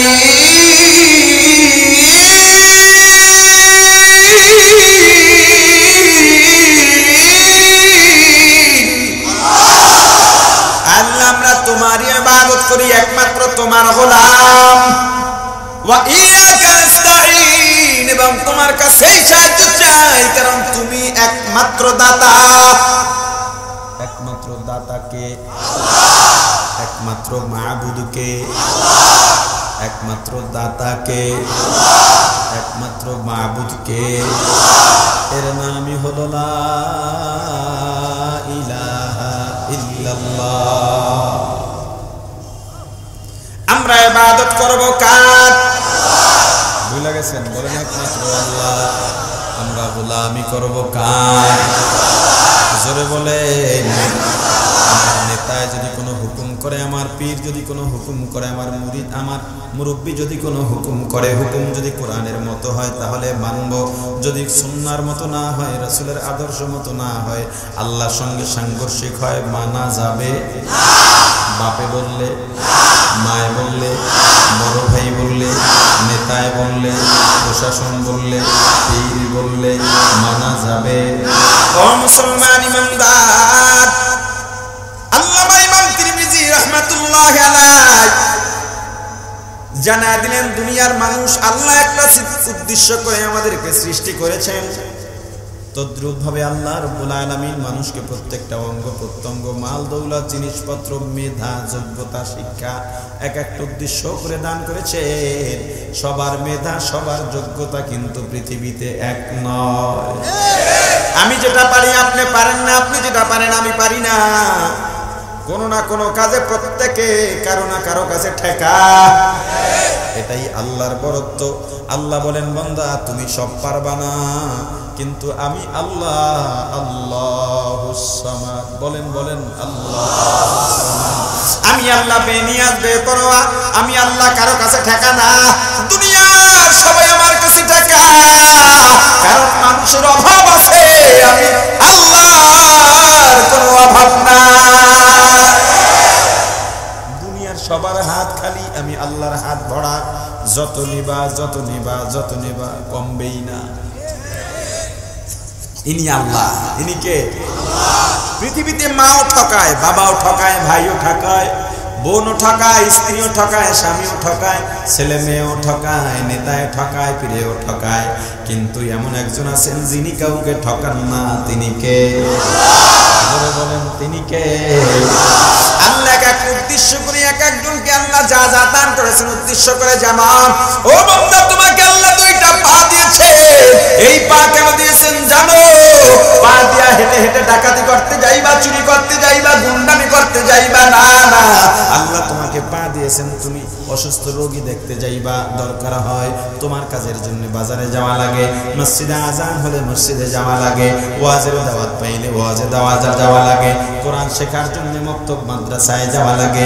আল্লাহর উদ্দেশ্যকৃত কাজে যখন তোমার পা ব্যবহার হবে তখনই তোমার পায়ের নেয়ামতের শুকরিয়া আদায় হবে, অন্যথায় শুধুমাত্র আলহামদুলিল্লাহ বলার দ্বারা নেয়ামতের পূর্ণাঙ্গ শুকরিয়া আদায় হবে না। এজন্য আল্লাহ কি বলছেন? যারা শুধুমাত্র আলহামদুলিল্লাহ বলে চুপ থাকো তাদেরকে আল্লাহ বললেন, ইয়া আইয়ুহাল্লাযীনা আমানু আমিনু, হে ঈমানদারেরা ঈমান আনো। আজীব ব্যাপার, যে নামাজ পড়ে তাকে নামাজের দাওয়াত দেওয়ার কোনো প্রয়োজন আছে? কথা কয় না। যে রোজা রাখে তাকে রোজার দাওয়াত দেওয়ার কোনো প্রয়োজন আছে নাকি? যার ঈমান আছে তাকে ঈমান আনতে বলার কোনো প্রয়োজন আছে নাকি? কিন্তু আল্লাহ সেই কাজটাই করলেন। আল্লাহ বললেন, হে ঈমানদারেরা ঈমান আনো। ঈমানদারকে কি বলছেন? আজীব ব্যাপার, কেন বলবেন? মুফাসসিরিন ইকরাম বলেন যে মুখ দিয়া শুধু সাফাবাজি মান, সাফাবাজ মুমিন। এই সাফাবাজ মুমিনকে বলছে সাফা বাদ দে, মুখে যেটা বলছো কাজে সেটা পরিণত করে দেখা। মুসলমান ঈমানদার তদ্রুপ ভাবে আল্লাহ প্রত্যেকটা অঙ্গ প্রত্যঙ্গ এক এক উদ্দেশ্য করে দান করেছেন, সবগুলো বলার দরকার নাই। আমরা নিজেরটাই নিজে বুঝতে পারি, বুঝে নিতেও পারি। আল্লাহ এত নিয়ামত দান করলেন, কোটি কোটি কোটি কোটি নিয়ামত আমাদেরকে দান করেছেন। তার মধ্যে কিছু নিয়ামত আছে মৌলিক, কিছু নিয়ামত যেই নিয়ামতগুলোর কোনো সীমা রেখা নাই। এই মৌলিক নিয়ামতের মধ্য থেকে একটা নিয়ামত নিয়ে আলোচনা করব। যদি মানসিক অবস্থা ভালো থাকে, আপনাদের পরিবেশ সুন্দর থাকে, আল্লাহ যদি চান তাহলে একাধিক মৌলিক নিয়ামত নিয়ে আলোচনা করতে পারি। অনেকগুলো মৌলিক নিয়ামতের মধ্যে একটা নিয়ামত হলো আল্লাহ রাব্বুল আলামিন দয়া করে মায়া করে বিনা দরখাস্তে, বিনা মোনাজাতে, বিনা চিঠিতে, বিনা দোয়ায়, বিনা দরুদে আল্লাহ আপনাকে আমাকে মানুষ বানাইয়া পাঠাইছে। আল্লাহ চাইলে পশু বানাইতে পারতেন কিনা? আল্লাহ যদি আপনাকে আমাকে গরু বানাইতেন, গরু, এই যে রাত্রির কনকনে শীত, আপনি আপনার মানুষগুলো সুন্দর করে ল্যাপটপ দিয়া ঘুমাইতো, কিন্তু আপনাকে আমাকে এমন একটা জায়গায় রাখতো, কনকনে শীতের হাওয়া আসতেছে, বাতাস আসতেছে, একবার আমার দিকে ফিরেও তাকাতো না। আবার সকালবেলা আপনার আমার মালিক গায়ের মধ্যে জাম্পার কোট পেঁচাইয়া আপনাকে আমাকে নিয়ে জমিনের মধ্যে চলে যাইতেন। এরপরে আপনার আমার কাঁধের মধ্যে জোয়াল দিয়া দিতেন, কাঁধের মধ্যে ঘাস, শীতের মধ্যে ঘা জায়গায় ব্যথা বেশি লাগে, আমার মালিক সেদিকেও তাকাইতেন না। আমার জোয়ালের সঙ্গে লাঙল বেঁধে লাঙলের গুড়ি শক্তভাবে মাটির মধ্যে ঢুকায়া দিতেন। আমাকে যখন লেঞ্জা ধরে নাড়া দিতেন হাঁটার জন্যে, আমি হাঁটা দিলে জোয়ালের আঘাতে আমার কাঁধের ব্যথায় আমার কলিজা ছিঁড়ে যাওয়ার অবস্থা হয়ে যাইত। এরপরে যখন আমি ব্যথায় দাঁড়ায় যাইতাম, আমার মালিক বড় লাঠি দিয়া আপনার আমার পিঠের মধ্যে বাড়ি মারতো। আল্লাহ আপনাকে আমাকে গরু বানান নাই। আল্লাহ যদি চাইতেন আপনাকে আমাকে কুকুর বানাইতে পারতেন। আপনি আমি সারা রাত আপনার আমার মালিকের বাড়ি পাহারা দিতাম, ঘুমাইতাম না। সকালবেলা বড় পুরস্কার, যেই মালিকের বাড়ি পাহারা দিলাম ওই মালিক ঘর থেকে বের হইয়া প্রথম লাথিটা মারতো আমাকে। দুপুরে লাথি খাইতাম, রাত্রে লাথি খাইতাম, পুরস্কার হিসেবে কিছুই পাইতাম না, তাদের কাটার ঝুঁটা পাইতাম। আল্লাহ কুকুর বানান নাই, গাধা বানান নাই। আল্লাহ যদি গাধা বানাইতেন, পিঠের উপরে বোঝা চাপাইয়া মানুষ আমাদের দিয়ে কাজ করাইতো। আল্লাহ দয়া করে মায়া করে মানুষ বানাইছেন, মানুষ বানাইছেন, মানুষ বানাইছেন। শুধুমাত্র মানুষ নয়, আল্লাহ চারটা কসম খায়া বলেন, ওরে মানুষ, আমি আল্লাহ অবকাঠামোগত দিক থেকে, সূরাতের দিক থেকে সবচাইতে সুন্দর করে মানুষ বানাইছি। আল্লাহ চারটা কসম খায়া বলেন, লাকাদ খালাকনাল ইনসানা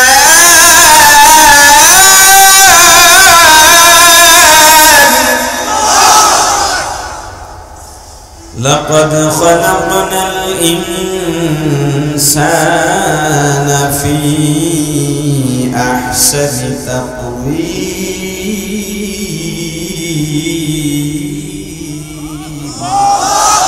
আল্লাহ চারটা কসম খেয়ে বলেন আমি আল্লাহ কাঠামোগত দিক থেকে সবচাইতে মানুষকে সুন্দর করে বানাইছি।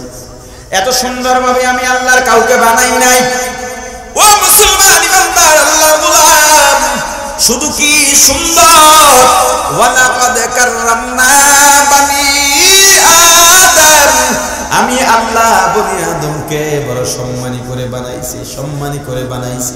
কেমন সম্মান বলেন তো? হাতির শক্তি বেশি না মানুষের শক্তি বেশি? বলেন বলেন। 100 মানুষ হাতির সঙ্গে শক্তি দিতে পারবো নাকি? কিন্তু হাতির পিঠের উপরে 8-10 বছর এক বালক দোকানের সামনে গিয়া হাতি সুটা বাড়া দিছে, 10 টাকার নোট দিছে দোকানদার। ছোট্ট বালক কানের গোড়ায় বৃদ্ধাঙ্গুলি দিয়া খোঁচা মারে, হাতিটা সু দিয়া টাকাটা ফালায় দেয়, আবার খোঁচা মারে, আবার টাকা লয়, আবার খোঁচা মারে, শুয়ে পড়ে, খোঁচা মারে, উঠে দাঁড়ায়। এই যে ছোট্ট বালকের কথায় হাতিটা উঠবস করলো বাচ্চাটাকে ভয় পাইয়া। কথা বলেন কেন? সম্মান। কেন? জোরে বলেন। ধরে নেন আপনার গাজীপুর চৌরাস্তার ইমাম সাহেব এমন একটা অন্যায় করেছে যে অন্যায়ের কোনো মাপ নাই, কিন্তু আপনি তার গায়ে হাত তুলতে পারবেন নি। কথা বলেন কেন? অন্য কেউ হলে তো একবারে ফাড়ায় ফেলাইতেন, আপনি ইমাম সাহেবের গায়ে কেন হাত তুললেন না? এটা সম্মান। কি জোরে বলেন, আওয়াজ দিয়ে বলেন। সম্মান দিয়ে আমি আল্লাহ মানুষকে বানাইছি। ওরে বান্দা, শুধুমাত্র সম্মান নয়, আমি আল্লাহ পরিপূর্ণ একটা জীবন দিয়েছি, প্যাকেজ, পরিপূর্ণ জীবন। পরিপূর্ণতার ব্যাখ্যা কি? আল্লাহ বলেন তুমি পাখির দিকে তাকাও, পাখির বাসা থাকে গাছের মাথায়। শীত গরম আর বৃষ্টি, কখনো কখনো ঝড় বাতাসে পাখির বাসা উড়ে যায়, ডিমগুলো পড়ে যায়, বাচ্চাগুলো মরে যায়। কিন্তু আমি আল্লাহ মানুষকে সুন্দর একটা বাসস্থানের ব্যবস্থা দিয়েছি। গরুর দিকে তাকাও, যেই গাভীর পেটের থেকে একটা বাছুর বের হয়, বাছুরটা যদি পুরুষ হয়, ওই পুরুষটা যদি প্রাপ্তবয়স্ক হয় আবার মায়ের পিঠের উপরেই ওঠে। যেই বাবা যেই বলদটা বাছুর জন্ম দিল, যেই বলদের জন্মে বাছুর হলো, বাছুরটা যদি মেয়ে হয় আর মেয়ে বাছুরটা যদি প্রাপ্তবয়স্ক হয়, ওই বাবাই তখন মেয়ের পিঠে ওঠে। কিন্তু আমি আল্লাহ মানুষকে তো সুন্দর একটা জীবন দিয়েছি। যখন কালিমার বন্ধনে আবদ্ধ হইয়া দুজন এক হইয়া যায়, তখন ওই মেয়ের দিকে ওর মা বাবা ভাই বোন আত্মীয় স্বজন আর কেউ তাকায় না, তাকানোর সুযোগও থাকে না, ওর জন্য রিজার্ভ হয়ে যায়। দুজনের মাঝে আমি আল্লাহ এমন একটা ভালোবাসার সেতু বন্ধন গড়াইয়া দেয়, দুজন একজন আর একজনকে ছাড়া থাকতে পারে না, খাইতেও পারে না। এই যে সুন্দর একটা ব্যবস্থা দিলাম আমি আল্লাহ, মানুষের মনের অনুভূতি প্রকাশের জন্য ঘন্টার পর ঘন্টা কথা বলতে পারে, অনুভূতি প্রকাশ করতে পারে।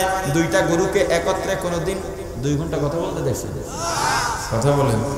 দুইটা পাখি, দুইটা মাছ, আমি আল্লাহ মানুষকে পরিপূর্ণ জীবনের প্যাকেজ দিয়েছি। আল্লাহ রাব্বুল আলামিন এত বড় দয়া করে মানুষ বানাইছেন, এর চেয়ে বড় নিয়ামত আর কিচ্ছু নাই, কিচ্ছু নাই। এখন বলবেন তাহলে আল্লাহ যে মানুষ বানাইলেন, এত বড় দৌলত, এত বড় দৌলত, এই মানুষ বানাইছেন, এই মানুষের নিয়ামতের শুকরিয়া কেমনে আদায় করব? ওরে মুসলমান ইমানদার, এই মানুষ যে বানাইলেন আপনি, আমি কেমনে এই মানুষের নিয়ামতের শুকরিয়া আদায় করব?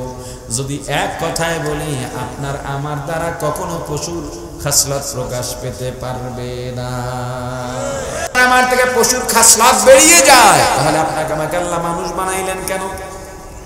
যদি পশুর কাজ আমি করি, তাহলে আল্লাহ পশু বানাইলেন কেন? পশু তো বেকার হয়ে যাবে। ও মুসলমান, তুমি মানুষের মতো তুমি আচরণ করো, মানুষের মতো স্বভাব বানাও।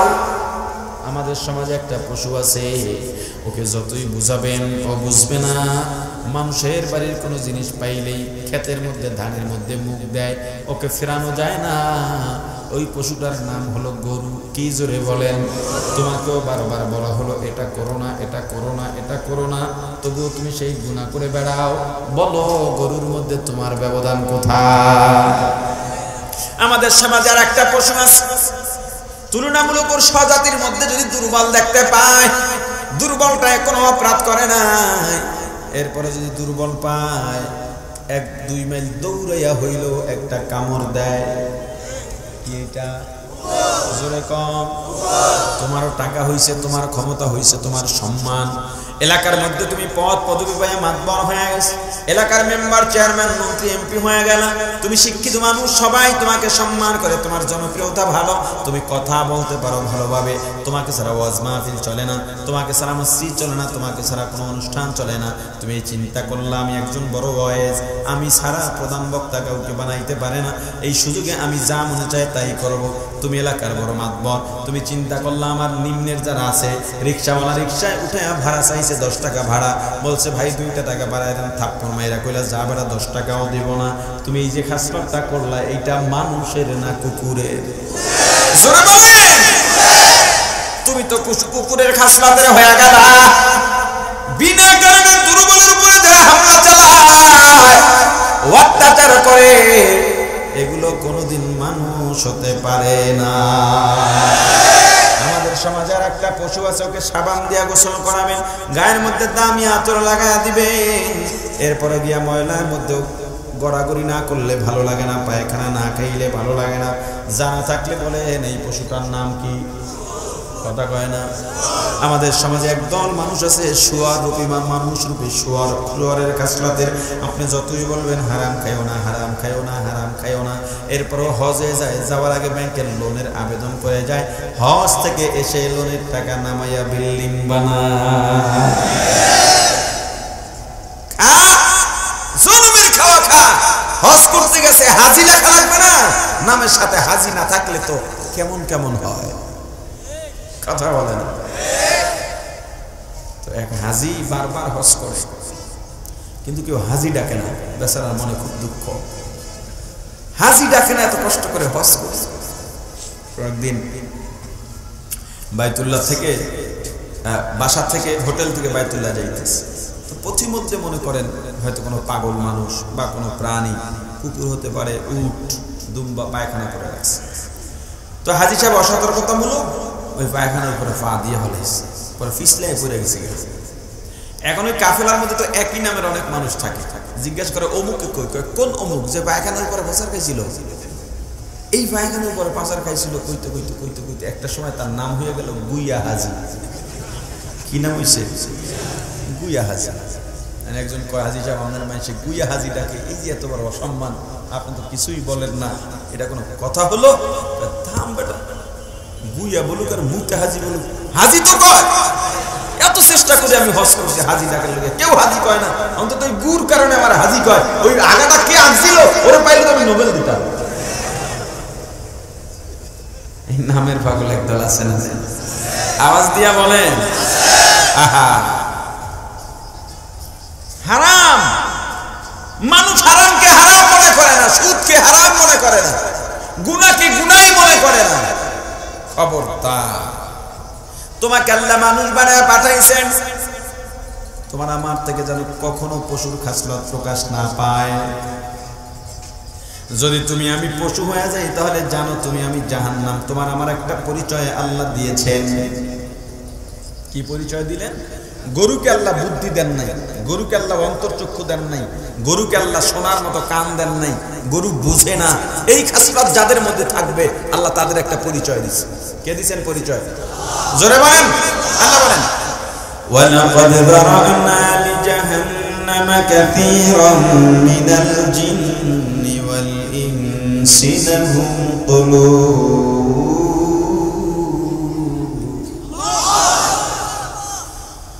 لهم قلوب لا يفقهون بها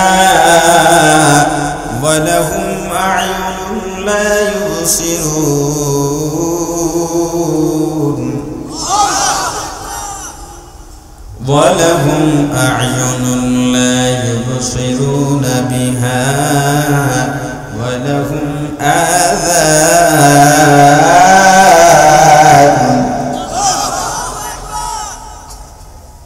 ولهم آذان لا يسمعون بها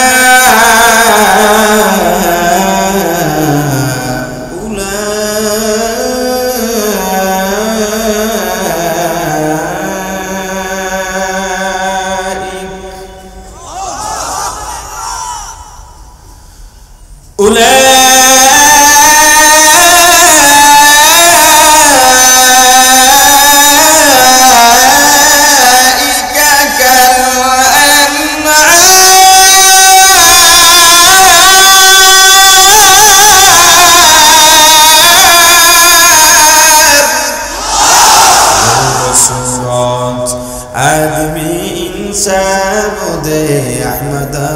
জাহলুহা মে कैसा বুদে।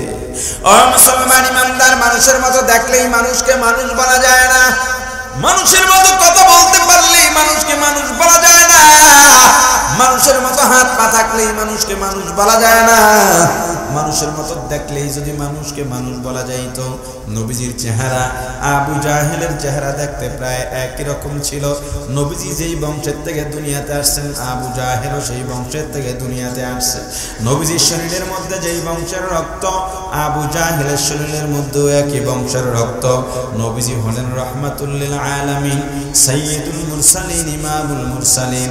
পক্ষান্তরে আবু জাহেল হলো চিরস্থায়ী জাহান্নামী। ও মুসলমান, আল্লাহ বলেন ওয়ালাকাদ যারানা লিজাহান্নাম, আমি আল্লাহ জাহান্নাম বানায় রাখছি, কাসীরা অধিকাংশের জন্য জাহান্নাম বানাইছি। অধিকাংশ যারা জাহান্নামে যাবে তারা কারা? মিনাল জিন্নি, জিনদের মধ্য থেকে বেশিরভাগ জিন যাবে জাহান্নামে। মিনাল ইনসি, বেশিরভাগ মানুষ যাবে জাহান্নামে, মানুষদের মধ্য থেকে বেশিরভাগ মানুষ যাবে জাহান্নামে। বেশিরভাগ মানুষ যারা জাহান্নামে যাবে তাদের পরিচয় কি? আল্লাহ তাদের পরিচয় দিয়া বলেন উলাইকা কাল আনআম, ওরা চতুষ্পদ জানোয়ারের মতো। শুধু জানোয়ারের মতো নয়, বালহুম আদল, বরং জানোয়ার থেকেও খারাপ। মানুষ হব না জানোয়ার হব? আওয়াজ দিয়া বলেন। বিরক্ত নাকি আপনারা? শেষ করে দেব। যদি কেউ যেতে চান 10 সেকেন্ড সময় দিয়ে যেতে পারেন, এরপরে উঠতে পারবেন না। উঠতে চাইলে এখন উঠেন, পরে উঠতে পারবেন না। ওঠে 1-2 জন, কিন্তু ওঠে 10 মিনিট পরে একজন, 20 মিনিট পরে একজন, মজলিসটা নষ্ট করে। যেতে চাইলে এখন যান, না হয় পরে আর যেতে পারবেন না। অল্পতেই শেষ করে দেব, ঠিক আছে? যাক, মাশাআল্লাহ। যেহেতু উঠেন নাই, পরে উঠলে কিন্তু আমিও আপনার সাথে উঠে যাব। আমি যদি উঠে যাই অস্থির, বুঝেন তো পাবলিকের কি?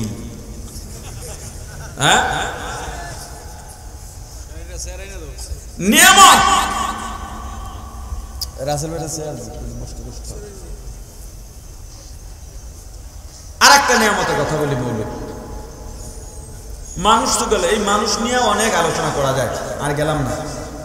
শুধু এতটুকু স্মরণ রাখেন, আল্লাহ যেহেতু মানুষ বানাইছেন, আমার দ্বারা পশুর কোনো আচরণ প্রকাশ পেতে। অনেকগুলি মৌলিক নিয়ামতের মধ্যে একটা মৌলিক নিয়ামত, আল্লাহ মানুষ বানাইছেন তো বানাইছেন, আল্লাহ চাইলে খ্রিস্টানের ঘরে পাঠাইতে পারতেন, আল্লাহ চাইলে হিন্দুর ঘরে, বৌদ্ধর ঘরে পাঠাইতে পারতেন। যদি আমাকে হিন্দুর ঘরে পাঠাইতেন, আমি নিজে মূর্তি বানাই ওইটার পূজা করতাম। আমি গরুকে মা বলতাম, গরুর মুখ খাইতাম। আমাকে আল্লাহ যদি খ্রিস্টান বানাইতেন, আমি আল্লাহকে আল্লাহ বলে মানতাম না, ঈসা আলাইহিস সালামকে আল্লাহর ছেলে বলতাম। আল্লাহ দয়া করে, মায়া করে আপনাকে আমাকে মুসলমানের ঘরে পাঠাইছে।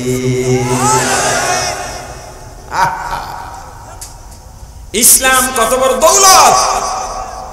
পৃথিবীতে একমাত্র ধর্ম যেটা আল্লাহ মনোনীত করেছেন, কি সেই ধর্ম? ইন্নাদ-দীন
ধর্মের নাম কি? আওয়াজ দেয়া বলেন নাম কি? ইসলাম আমরা মানি কিনা? ইসলাম যারা মানে তারাই মুসলমান। তুমি মুসলমান দাবি করছো কিন্তু ইসলাম মানো না, বলো কি মুসলিম কেমনে হইলা? ইসলাম যারা মানে তারা কি? মুসলমান। ইসলাম যারা মানে, তুমি ইসলাম মানলা না, দাবি করা মুসলমান, তুমি কেমন মুসলমান? তোমার মতো মুসলমানের দাম আল্লাহর দরবারে নাই। মুসলমান দাবি করা সহজ, ইসলাম বোঝা, দিন বোঝা কঠিন। দিন বোঝাও কঠিন নয়, দিনদার হওয়া কঠিন। ও মুসলমান ইমানদার, আল্লাহ ইসলামের মতো মহাদৌলত দান করেছেন, আপনাকে আমাকে আল্লাহ মুসলমান করে পাঠাইছে। আপনার আমার দায়িত্ব এখন এই যে আল্লাহ মুসলমান বানাইলেন, এই নিয়ামতের শুকরিয়া কেমনে আদায় করব। এক নাম্বার কাজ হলো ইসলামকে আমরা কখনো ছোট হতে দেব না। দুই নাম্বার কাজ, আমরা সবাই ইসলামের বিধিবিধান মানার মাধ্যমে ইসলামকে সমুন্নত করে রাখব। কিন্তু আমাদের মাঝে এখন ইসলাম নিয়ে ফেরকাবাজি শুরু হয়ে গেছে, ফেরকাবাজি শুরু হয়ে গেছে। এক একজনে এক একটা বুঝায়, এক একজনে এক একটা করে। আমি যেটা বলি এটাই সেরা। আমারটা জয়ীফ হাদিস হোক, মৌজু হাদিস হোক, এগুলো দিয়ে হলেও, জাল হাদিস দিয়ে হলেও আমাকে প্রমাণ করতে হবে আমি ঠিক, আমি আর কারোটা মানি না। এই যে জেতার একটা নেশা, আমাকে জিততেই হবে। জেতার নেশায় কি হয়? নির্বাচনের সময় দেখো না, দুই প্রার্থী জেতার নেশায় মারামারি করে, সমর্থকদের মাঝে খুনাখুনিও হয়। জেতার নেশা বাদ দাও, জেতার নেশা বাদ দাও। এক লোক দুই বিয়ে করছে, ভালো করে শুনে, কয় বিয়ে করছে? কয়েকদিনের সফর শেষে বাড়িতে ফিরছে, এখন দুই বউ দুই দিক দিয়ে টানাটানি শুরু করছে। আপনি আজকে আমার ঘরে আসবেন, আরেকজনকে আপনি আমার ঘরে আসবেন। স্বামী কয়, দেখো এত ক্লান্ত শ্রান্ত হয়ে বাসায় ফিরলাম, তোমরা এভাবে টানাটানি করলে তো আরো ক্লান্ত হয়ে যাবে। দুই বিয়ে করা ভালো না খারাপ? খারাপের পক্ষে কারা? খারাপ যারা বলছেন তারা হাত উঠে। দুই বিয়ে করা খারাপ কইছেন কারা কারা? হাত উঠে। কি ব্যাপার? হাত উঠে না। পাশ্চাত্য এখানেই সফল, পাশ্চাত্য এখানেই সফল। এজন্য আমি প্রায় জায়গায় বলি, জিহাদের আলোচনা করা এখন প্রত্যেক খতিবের দায়িত্ব, ইমামের দায়িত্ব, ওয়াইজের দায়িত্ব, পীরের দায়িত্ব, মুবাল্লিগের দায়িত্ব। মসজিদের মেম্বার থেকে খতিব জিহাদের আলোচনা করবেন, ওয়াজের মঞ্চ থেকে জিহাদের আলোচনা করবেন, পীর তার খানকা থেকে, মুবাল্লিগ তার তালিমের থেকে। কারণ কি জানো? জিহাদ করা ফরজ ওয়াজিব না সুন্নাত সেটা বোঝাবার দরকার নাই। কোরআনের অকাট্য বিধান জিহাদ। এই জিহাদকে সাধারণ মানুষ না বুঝে সন্ত্রাসের সঙ্গে গুলিয়ে যাতে ঈমান হারা না হয়, এজন্যকে মানুষকে জানাবার জন্য জিহাদ সন্ত্রাস নয়, জিহাদে ইবাদত, জিহাদ পবিত্র, জিহাদ দোষ নয়। এটা মানুষকে বুঝাবার জন্য হলেও জিহাদের আলোচনা করা দরকার। পাশ্চাত্য এখানেই সফল। জিহাদ শব্দ নাম কেউ মুখে নিতে পারে না। ওরা এটাই চেয়েছিল, যেখানে জিহাদ নাই সেখানে অন্যায় বেড়েই চলবে। অন্যায় এবং জুলুম সন্ত্রাসের বিরুদ্ধে সবচেয়ে বড় প্রেসক্রিপশন হলো জিহাদ। পৃথিবীতে যত অন্যায় হয়েছে উপমহাদেশ স্বাধীনতা আন্দোলনে 1606 খ্রিস্টাব্দে ব্রিটেন থেকে মিস্টার হেকিন্সের নেতৃত্বে 208 সদস্য বিশিষ্ট ইস্ট ইন্ডিয়া কোম্পানি নাম দিয়ে 208 সদস্য বিশিষ্ট একটা কাফেলা এই মহাভারতে ঢুকেছিল ব্যবসার অজুহাত দিয়ে। 50 বছর পর্যন্ত ষড়যন্ত্রের মাধ্যমে ঘসিটি বেগম আর মীর জাফরদের সহযোগিতায় মুসলমানদের 750 থেকে 800 বছরের শাসনকে ধূলিসাৎ করে ইংরেজরাই উপমহাদেশের ক্ষমতা দখল করেছিল। মুসলমানদের জমি জমা বাজেয়াপ্ত ঘোষণা করে, মসজিদ মাদ্রাসা ব্যান করে দেয়, মুসলমানের উপরে নির্যাতনের স্টিম রোলার চালানো শুরু করে। মুসলমানের জানমালের নিরাপত্তা ছিল না, মুসলমান মা বোনের ইজ্জতের নিরাপত্তা ছিল না। 1803 খ্রিস্টাব্দে শাহ ওলিউল্লাহ মুহাদ্দিস দেহলভী রাহমাতুল্লাহ আলাইহি ডাক দিলেন, জিহাদের ডাক, মুক্তিযুদ্ধের ডাক। সারা মহাভারতের সমস্ত মুসলমানকে ডাক দিলেন, আসো ইংরেজ খেদাও আন্দোলনে শরীক হও, মুক্তি যুদ্ধ করতে হবে, জিহাদ করতে হবে। ইংরেজ সরকারের এই অত্যাচার আর সন্ত্রাসী কর্মকাণ্ড থেকে যদি বাঁচতে হয় জিহাদের বিকল্প।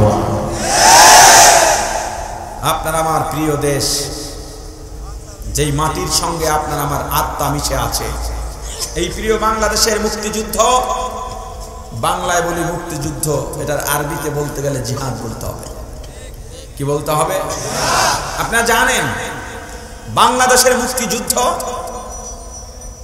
যেই ভাষণের মাধ্যমে সূচনা হয়েছিল, ঘোষণা হয়েছিল, আমাদের জাতীয় দিবসগুলোতে আপনারা এখনো সেই রেকর্ড শুনে থাকেন। বঙ্গবন্ধু ঐতিহাসিক 7ই মার্চ তৎকালীন রেসকোর্স ময়দানে, সোহরাওয়ার্দী উদ্যানে যেই ভাষণের মাধ্যমে বাংলাদেশের মুক্তিযুদ্ধের সূচনা দিয়ে ঘোষণা দিয়েছিলেন, বলেছিলেন রক্ত যেহেতু দিয়েছি রক্ত তবুও এদেশের মানুষকে মুক্ত করে ছাড়ব। জোরে বলেন ইনশাআল্লাহ। কোন নাস্তিকবাদী শব্দ নয়, ইনশাআল্লাহ কোন ইসলাম বিদ্বেষী শব্দ নয়, এটা তাওহীদের শব্দ, ঈমানি জজবার শব্দ। ইনশাআল্লাহর মাধ্যমে এদেশের মুক্তিযুদ্ধের সূচনা হয়েছিল। আপনারাও জানেন, হয়তো অনেকে জানেন না, মাওলানা ভাসানী রহমাতুল্লাহ আলাইহি মুক্তিযোদ্ধাদেরকে জিহাদের আয়াত শুনিয়ে শুনিয়ে, জিহাদের ফজিলত শুনিয়ে শুনিয়ে মুক্তিযোদ্ধাদেরকে উদ্বুদ্ধ করেছিলেন, লড়ো, লড়ে যাও, বিজয় তোমাদের হবে। আপনারা পুরাতন কোন মুক্তিযোদ্ধাদের যদি ছবি কোথাও পেয়ে থাকেন দেখবেন, পুরাতন মুক্তিযোদ্ধাদের সাথে আলোচনা করে দেখেন, এখনো বাংলাদেশে যত মুক্তিযোদ্ধা বেঁচে আছে 90% মাথায় টুপি, মুখে দাড়ি, গায়ে জুব্বা। কথা বলেন।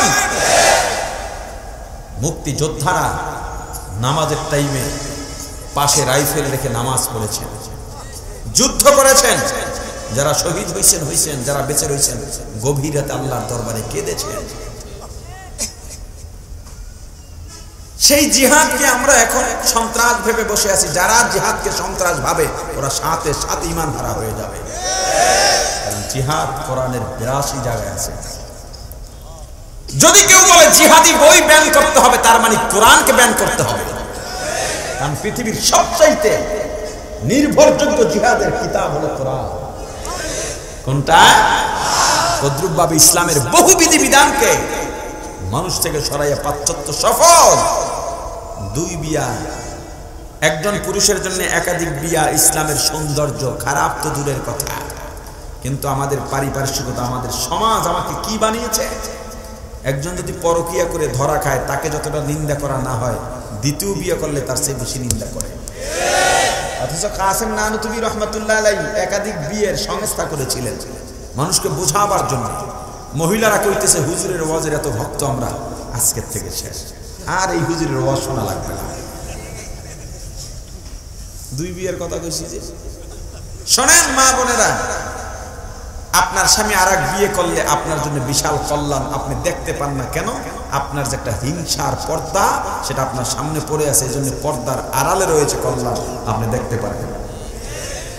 বর্তমান বাংলাদেশে কোন পেপারে জানি পড়েছিলাম, একজন পুরুষের ভাগে 3.5 জন মেয়ে। বিয়ে যত কঠিন, জেনা বেবিচার আর পরকিয়া তত কঠিন, তত সহজ। একাধিক বিয়ে সমানে চালাইবেন, কোনো সমস্যা নেই।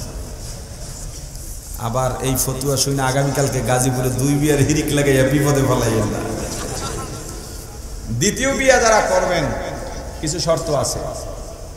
এই শর্তের মধ্যে আমি সংক্ষেপে 3টা শর্ত বলি। 1 নাম্বার আর্থিক সচ্ছলতা। 1 নাম্বার চালায় রিক্সা, পারেন একটারে খাওয়াইতে, আর একটা করলে ব্যস্ত লাগবেই।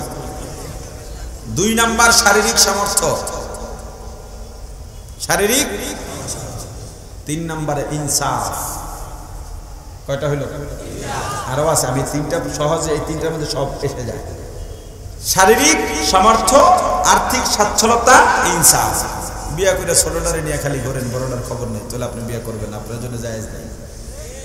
এখন একজন ব্যক্তির 3টা আছে, বিয়েও দরকার, কারণ বাইরে নামলে অন্য মহিলার দিকে নজর যায়। এই লোকটা বিয়ে করতে পারে না কেন? যেই বউ তাহাজ্জুদ গুজার, দ্বিতীয় বিয়ের কথা হলে তাহাজ্জুদ শেষ। দেখা যায় তখন তার দিনদারি, ছেলে মেয়ে উল্টা হয়ে যায়, বউ উল্টা হয়, মা বাবা উল্টা হয়, ভাই বোন উল্টা হয়, শ্বশুর শাশুড়ি উল্টা হয়, শালা সম্বন্ধে উল্টা হয়, মামলাও হয়ে যায়, আদালতও উল্টা রায় দেয়। এখন এই লোকটা করবে কি? এই ভয় বিয়ে করলো না। এরপর খোঁজে গাজীপুরে কোন ঘরের পুরুষ বিদেশ থাকে। কথা কয় না? যদি সুযোগ পায়, সব মহিলা তো আর এক না, যদি সুযোগ পায় বাস। এই যে পুরুষটা সব সামর্থ্য থাকার পরেও বিয়ে করতে পারলো না, এই সামাজিক কারণে, বউয়ের কারণে, আশপাশের মানুষের কারণে, কিয়ামতের ময়দানে সবাই দায়ী থাকবে তার পরকীয়ার জন্য। যার এই তিনটা আছে সমানে 4টা পর্যন্ত গিয়ে থাকবে। ছেলে মেয়ে এক একজন আর 15-20টা হতে হবে, কি 2টার একটা মেয়ে। মুসলমানের সংখ্যা বাড়া কে বলবে? অনেক হুজুরের দেখা যায় বয়স হয়ে গেছে 40 বছর, ছেলে মেয়ে করে কত 2টা, কি গর্ব করে করে 2টা। অথচ আল্লাহ রাসূল বলেছেন আমার উম্মত যত বাড়বে আমার গর্ব তত বাড়বে। এ বিষয়ে আলোচনা করতে গেলে আবার আরেক লাইনে যাক, একটু আমি তো বলতেছো তোমরা দুদিক থেকে দুজনে টানাটানি করলে আমি তো শেষ, এসে ভাগ করে দিই। স্মরণ আছে না? বড় বউ ডান হাত আর ডান পা, এদের তৈল মালিশ করে দাও, ব্যথা করতেছে। ছোট বউ ডান বাম সাইড। আলোচনা বোঝার জন্য স্মরণ রাখবেন, বড় বউর কোন পাশ? ছোট বউ মাথা। মাথা আমার ব্যথা, আমার এটা নিয়ে তোমাদের টেনশন করতে হবে না। তো বড় বউ সরিষার তেল একটু গরম করছে, ভারী একটা বাটিতে নিয়ে আসতেছে, কারণ সরিষার তেল গরম করে হাত পায়ে দিলে হাতে পায়ের ব্যথা কিছুটা উপশম হয়। তো ঘটনাক্রমে হাত পিছলে বা ফসকে যেমনি হোক ওই পেয়ালাটা বাম পায়ের উপর পড়ে গেছে, পরে রক্ত বের হয়ে গেছে। স্বামী একটা চিৎকার গেছে। বড় বউর ভাগ কোনটা? পড়ছে কোনটায়? ছোট বউ দৌড় দিছে, স্বামীর চিৎকার শুনে ব্যাপার কি? স্বামী চিৎকার দিল, গিয়া দেহে রক্ত বেরোতেছে। বড় বউ তুমি এটা করলা কি? কয় ভাই তর্ক পরে হবে, আগে হাসপাতালে যাই। আমাদের মাঝে তর্ক হলো স্বামী নিয়া, আমাদের মূল সম্পদ হলো স্বামী, আগে তাকে চিকিৎসা করে সুস্থ বানাই। স্বামী না থাকলে কারে নিয়ে তর্ক করবো? আগে আমাদের সম্পদ বাঁচাই, পরে তর্ক হবে। কথাটা যৌক্তিক না অযৌক্তিক? ছোট বউ কয় জান্না শুননা বুঝা এই ঘরে আইছি, হেরে যাওয়ার পাত্রী আমি না। ফালাইছো তোমার ভাগের ডান পায়ে ফালাইতা, বাম পায়ে কেন ফালাইতা? হাতে লাঠি একটা নিয়ে মোটা একবারে দিয়ে ডান পা ভেঙে দিয়েছে। স্বামী তো চিল্লা, সম্পদ চিল্লাইতেছে, খবর নাই। বড় বউ কয় এই সংসার আমি সাজাইছি, দুঃখের দিনে আমি ছিলাম, সুখের দিনে এসে নাচতেছ, আমিও হারবো না। এ লাড়িয়ে বাম হাত ভেঙেছে, একজনের ডান হাত, একজন এই কান কাটে, একজন ওই কান, একজন এই চোখ, একজন ওই চোখ। একটা সময় স্বামী মরেই গেল। জেতার নেশায় সম্পদ মাইরা পড়াইল, খবর নাই। আপনার আমার সবচেয়ে বড় সম্পদ হলো ইসলাম। ও মুসলমান, ইসলামের চাইতে বড় সম্পদ আর কিচ্ছু নাই।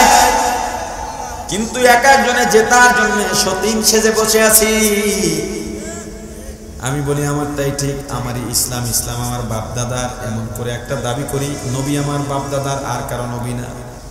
ইসলাম আমার, আমি যেমনি বলবো এইভাবে চলবে, না না। অথচ আমরা এই জেতার নেশা, আমাকে জিততে হবে। আমরা যে একজন ইসলামের হাত ভাঙছি, পা ভাঙছি, চোখ উপড়াচ্ছি, খবর নাই। ও মুসলমান ইমানদার, সব বাদ দাও, নিজেদের সম্পদ ইসলামকে বাঁচাও। রাজনীতি করো, পীরের মুরিদ হও, তবলিগে যাও, কিন্তু ইসলাম প্রশ্নে সব এক জায়গায় দাঁড়িয়ে যাও। ও মুসলমান ইমানদার, আল্লাহর গোলাম, আল্লাহর দয়া করে মায়া করে মানুষ বানাইলেন। আবার মানুষ নয়, শুধু মুসলমানের ঘরে পাঠাইছে। শুধু কি তাই? আর একটা মৌলিক নিয়ামতের কথা বলি, বলতে বলতে তো অনেকগুলোই বলতেছি। আর একটা মৌলিক নিয়ামত, আল্লাহ তো শুধু মুসলমানের ঘরে পাঠায়, খেলতো দেন না।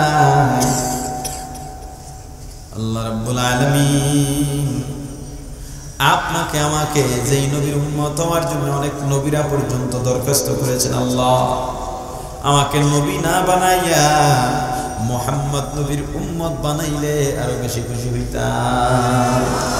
আপনি আমি কোনোদিন দরখাস্ত করলাম না, মুনাজাত করলাম নয় করে 30 লক্ষ মাইল দূরে।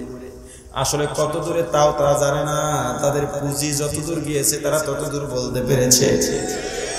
তবুও সূর্যের মধ্যে 9টা মতান্তরে 13টা মুখ আছে, ছিদ্র আছে। একটা মাত্র মুখ খোলা, বাকি 12টা মুখ বন্ধ। ওই একটা মুখ দিয়া যে আগুন বের হয় ওটা দুনিয়ার দিকে আসে না, উপরের দিকে যায়। তার মানে সূর্যটা আমাদের এদিকে উল্টা ভাবে আছে। দৈনিক 70,000 রহমতের ফেরেশতারা সূর্যের ওই আগুনের উপরে পানি ঢালতেছে। এরপরে চৈত্র মাসের রৌদ্র, ভাদ্র মাসের রৌদ্রের তাপ সহ্য করতে পারি না। মাঝে মাঝে পেপারে দেখা যায় অমুক এলাকায় কিছু মানুষ তাপদাহের কারণে মারা গেছে। কিয়ামতের ময়দানে 9,30,00,000 মাইল দূরে থাকবে না। প্রত্যেকটা মানুষের আধা হাত থেকে সোয়া হাত মাথার উপরে এসে সূর্যটা পড়বে। একটা মুখ নয়, একটা মুখ নয়, 13টা মুখ সব খোলা থাকবে। উল্টো নয়, আপনার আমার দিকে মুখগুলো আপনি হাঁ করে তাকিয়ে থাকবে। একটা ফেরেশতাও মনের বলে এক ফোঁটা পানিও ছাড়বে না। আল্লাহ বরং উল্টা ডাক দেয়া বলবেন, ওরে সূর্য, তোর মধ্যে যত তাপ আছে ছেড়ে দে, ছেড়ে দে, ছেড়ে দে। আমি দুনিয়াতে বান্দাকে এত নিয়ামত দিলাম, মানুষ বানাইলাম, লুলাখোরাও বানাইলাম না। আমি আল্লাহ অন্ধ বানাইলাম না, বধির বানাইলাম না। আমি আল্লাহ মুসলিমের ঘরে পাঠাই নাই, মুসলমানের ঘরে পাঠাইছি।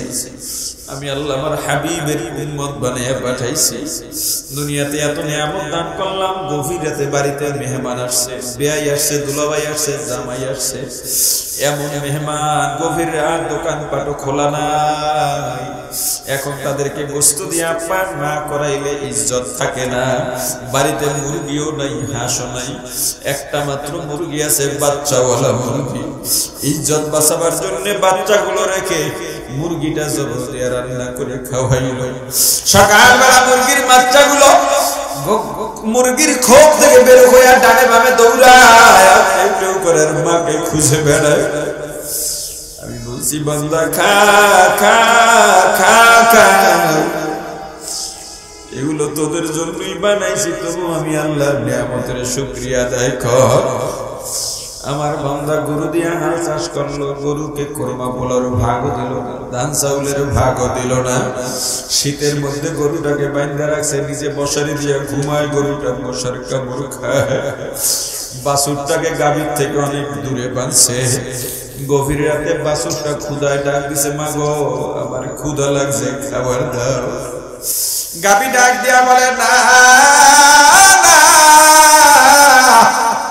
আমার মালিক খাওয়ার পরে যা থাকবে তারপরে তুই খাবি।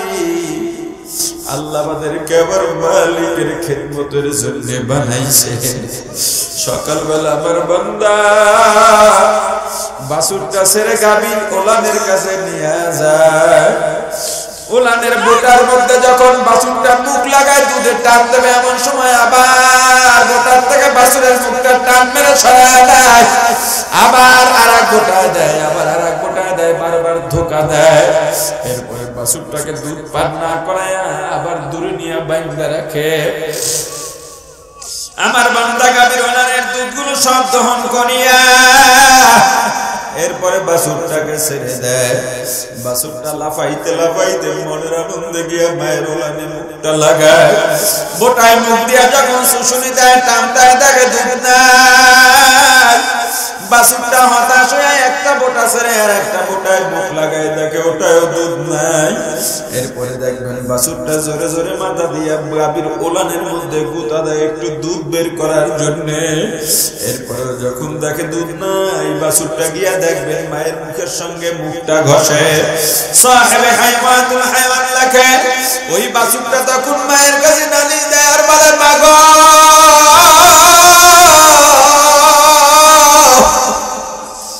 ও মা, তুমি বলছো আমি সকালে খাবো, কিন্তু দুধ নাই, আমার ক্ষুধা লাগছে রে মা।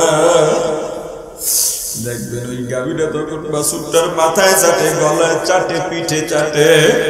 সাহেব হাইওয়াতুল হায়ান লেখে, ওই গাভীটা তখন বাছুরটাকে সান্ত্বনা দেয়, ওরে বাছুর, এই বলিয়া আদম বড় সম্মানী, আল্লাহ তাদের সম্মান দিয়ে পাঠাইছে। আরে আমাকে দিয়ে হাল চাষ করে কাদের মধ্যে খা, আমাকে পথে বসাই, আমাকে জমিনের মধ্যে দাঁড় করাইয়া খানা খায় আমাকে দেয় না। আমি চাইলে একটা গুঁতা দিয়ে আমার মালিককে মেরে ফেলতে পারতাম,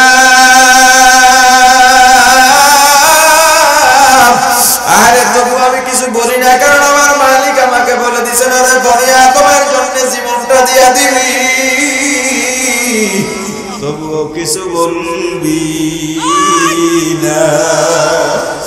ওরে আল্লাহর ওরে পরে সূর্য, এই আমার বান্দা এত নিয়ামত আমি দিলাম, তবু আমি আল্লাহর নিয়ামতের শুকরিয়া আদায় করে না। আমি আল্লাহ আমার বান্দাকে কত নিয়ামত দান করলাম, আমার বান্দা মায়ের গর্ভের মধ্যে আমি আল্লাহ বান্দাকে পাহারা দিলাম। আরে আমার বান্দা, আমার বান্দার মায়ের পেটের গর্ভের মায়ের যখন 8-9 মাস হয়ে গেছে, হাঁটতে পারে না, চলতে পারে না, স্যার খেয়ে যদি পড়ে যাইতো, পড়ে গিয়া স্যার খাইতো। আমার বান্দা মায়ের গর্ভের মধ্যে হাত পা ভাঙতে পারতো, মাথাটা বাঁকা হয়ে যাইতে পারতো, আমি আল্লাহকে পাহারা দিলাম। আরে আমি আল্লাহকে দুনিয়াতে আনলাম, আমার বান্দাকে কত দয়া করলাম, মায়া করলাম। আমার বান্দা ছোট্ট শিশু, কান্না ছাড়া কোনো ভাষা নাই। ক্ষুধা লাগলেও কাঁদে, ব্যথা পাইলেও কাঁদে, মশায় কামড়াইলেও কাঁদে, শীত লাগলেও কাঁদে, গরম লাগলেও কাঁদে। ওর ভাই বলতে পারে না কেন কাঁদে, ওর বোন বলতে পারে না কেন কাঁদে, এমন করে বাবা বলতে পারে না কেন কাঁদে, কিন্তু ওর মা বলতে পারে কেন কাঁদে। কারণ আমি আল্লাহ দয়া করে মায়া করে আমি বান্দার মায়ের মধ্যে একটা সেন্সর ফিট করে দিছি। আমার বান্দা যখন ব্যথা পাইয়া কাঁদে, তখন ওর মায়ের সেন্সরে ধরা পড়ে যায়। যখন ক্ষুধা লাগলে কাঁদে, ওর মায়ের সেন্সরে ধরা পড়ে যায়। আমার বান্দাকে আমি কথা বলার শক্তি দিলাম, বড় বানাইলাম, জওয়ান দিলাম, যৌবন দিলাম। আমার বান্দা যৌবনের ধোকায় পড়ে আমি আল্লাহকে ভুলে রইছে, টাকার ধোকায় পড়ে, সম্মানের ধোকায় পড়ে, পদ পদবীর ধোকায় পড়ে আমি আল্লাহকে ভুলে রইছে।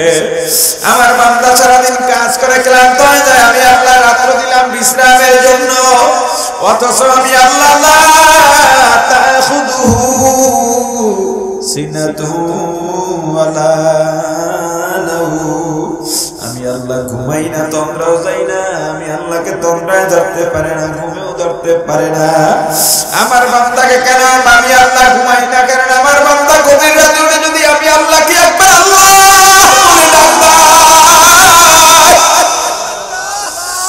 আর আমি আল্লাহ যদি ঘুমায়া থাকি, আমার বান্দা ডাকে কে সাড়া দেবে? কিন্তু আমি আল্লাহ গভীর রাতে উঠে আমার বান্দার অপেক্ষায় রইলাম। প্রথম আসমানে নেমে আইলাম, আমার বান্দাকে ডাকলাম, আয় বান্দা তোর কি লাগবে আমার কাছে বল। দুনিয়ার সবাই ধোঁকাবাজ, মায়ের কাছে চাইয়া লাভ নাই, মাও ধোঁকা দেয়, বাবার কাছে চাইয়া লাভ নাই, বাবাও ধোঁকা দেয়, ভাইয়ের কাছে চাইয়া লাভ নাই, ভাইও ধোঁকা দেয়, নেতা ধোঁকা দেয়, পীরও ধোঁকা দেয়। আমি আল্লাহ খালি হাতে ফিরাবো না, বান্দা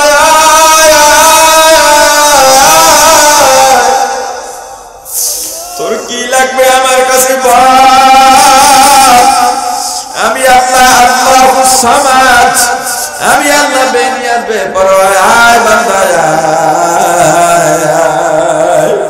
কিন্তু আমার বান্দাকে আমি তাহাজ্জুদে ডাকছি পাই নাই, ফজরে ডাকছি পাই নাই, আসরে ডাকছি পাই নাই, যোহর মাগরিব এশা ডাকছি পাই নাই, রমজানের সাজদে ডাকছি পাই নাই, টঙ্গীর ইজতিমায় ডাকছি পাই নাই, চরমোনার মাহফিলে ডাকছি পাই নাই, জিকিরে ডাকছি পাই নাই, তেলাওয়াতে ডাকছি পাই নাই, ওয়াজের মাহফিলে ডাকছি পাই নাই। ওরে সূর্য তোর যত তাপ আছে ছেড়ে দে, ছেড়ে দে। ওই সূর্য যখন তার সমস্ত তাপগুলো ছেড়ে দেবে, বেঈমান নাফরমান ওয়াকিদত্ব বান্দাদের মাথার চারাগুলো টাসটা করে ফিরে যাবে, মাথার মগজগুলো টকবা টকবা করে ফুটতে থাকবে। পালাবারও জায়গা নাই, ভেগে যাওয়ারও জায়গা নাই। এ যুবক ভাই গো, তোমার হাতে পায়ে ধরে বলে যাই, আমিও তো তোমার মতো একজন যুবক। কত যুবক আছে রিক্সা চালায় কিন্তু নামাজ বাদ দেয় না। যুবক তুমি কেন পারবা না? হাজার হাজার দোকানের মধ্যে মধ্যে দুই একজন দোকানদার আছে, আজান হলে দোকানের সামনে কাপড়টা না দেয়, লেখা থাকে এখন নামাজের সময়। হে দোকানদার, তুমি কেন পারবা না? এ যুবক, কত যুবক আছে স্কুল কলেজ ভার্সিটির ছাত্ররা, পুলিশ সেনাবাহিনীর সদস্য, দেখলে মনে হয় মাওলানা মুফতি, তুমি কেন পারবা না? অনেক অফিসার আছে, টাকা দিয়া তাদের থেকে কাজ করা লাগে না, জোর করেও ঘুষ দেওয়া যায় না। ও অফিসার, তুমি কেন পারবা না? ফেরো ফেরো ফেরো ফেরো ফেরো, মরণ কিন্তু দূরে না, মরণ কিন্তু খুব কাছে। ওই কবর কিন্তু দৈনিক ডেকে ডেকে বালুর বনিয়া দাও। আমি কবর কিন্তু ভালো জায়গা না, আমি কবর কিন্তু সাত বিশ্বের ঘর, পোকামাকড়ের ঘর, জাহান্নামের আগুনের ঘর। যদি বেঈমান নাফরমান হইয়া বা কৃতজ্ঞ হইয়া কবরে আসা, আমি কবরের মাটি দুই দিক থেকে এমন ভাবে চাপ মারব, ডান পাজরের হাড্ডিগুলো ভেঙে বাম পাজরে চলে যাবে, বাম পাজরের হাড্ডিগুলো ভেঙে ডান পাজরে চলে যাবে। 99টা সাপ শো শো করতে করতে আমার দিকে তেড়ে আসবে। কই যাবি, কই যাবি, যাওয়ার তো জায়গা নাই, কি উপায় হবে মরণে, কি উপায় যে হবে আমার কবরে, কি উপায় যে হবে আমার কবরে। সাথী নাই রে, বাতি নাই রে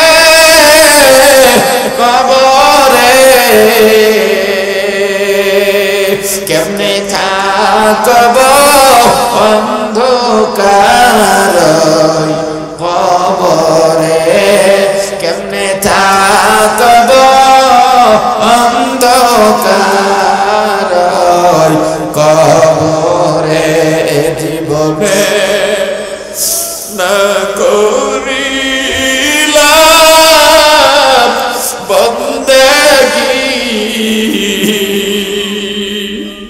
গুনাহ করে কাটাইলাম জিন্দেগি, গুনাহ করে কাটাইলাম জিন্দেগি। ও যুবক, খবরদার মা বোনেরা, বৃদ্ধ বাবাজি, এ জওয়ান, তুমি যদি বলো হুজুর আমার পায়ে হাত দিয়া যদি আপনি বলেন আমি মানতে রাজি, আল্লাহর কসম করে বলি পাও দুইটা বাড়া দাও, তোমার পা ধরে তোমাকে অনুরোধ করবো, খবরদার জাহান্নামী হইয়া কবরে যাইও না, জাহান্নামী হইয়া কবরে যাইও না। ওই জাহান্নাম বড় কঠিন কঠিন। আজকে তোমার মা বাবার সঙ্গে তোমার পরিচয় কয়দিনের, তোমার বয়স যতদিন ততদিনের, তোমার বিবির সঙ্গে তোমার পরিচয়, তোমার বিয়ার বয়স যতদিন ততদিনের, তোমার সন্তানের সঙ্গে তোমার পরিচয়, তোমার সন্তানের বয়স যতদিন ততদিনের। এই কয়েকদিনের পরিচয়ের জন্য তাদের জন্য পাগল হইয়া গেলা, কিন্তু একবারও কি চিন্তা করছো এখন যদি মারা যাও, এই যে তাদের সঙ্গে তোমার আমার সম্পর্ক ছিন্ন হইয়া গেল, জীবনেও আর সম্পর্কের জোড়া লাগবে না। ওরে আল্লাহর গোলাম, আল্লাহর সাথে সম্পর্ক বাড়াও, আল্লাহর সঙ্গে সম্পর্ক বাড়াও। দুনিয়ার জন্য পাগল হয়ে লাভ নাই।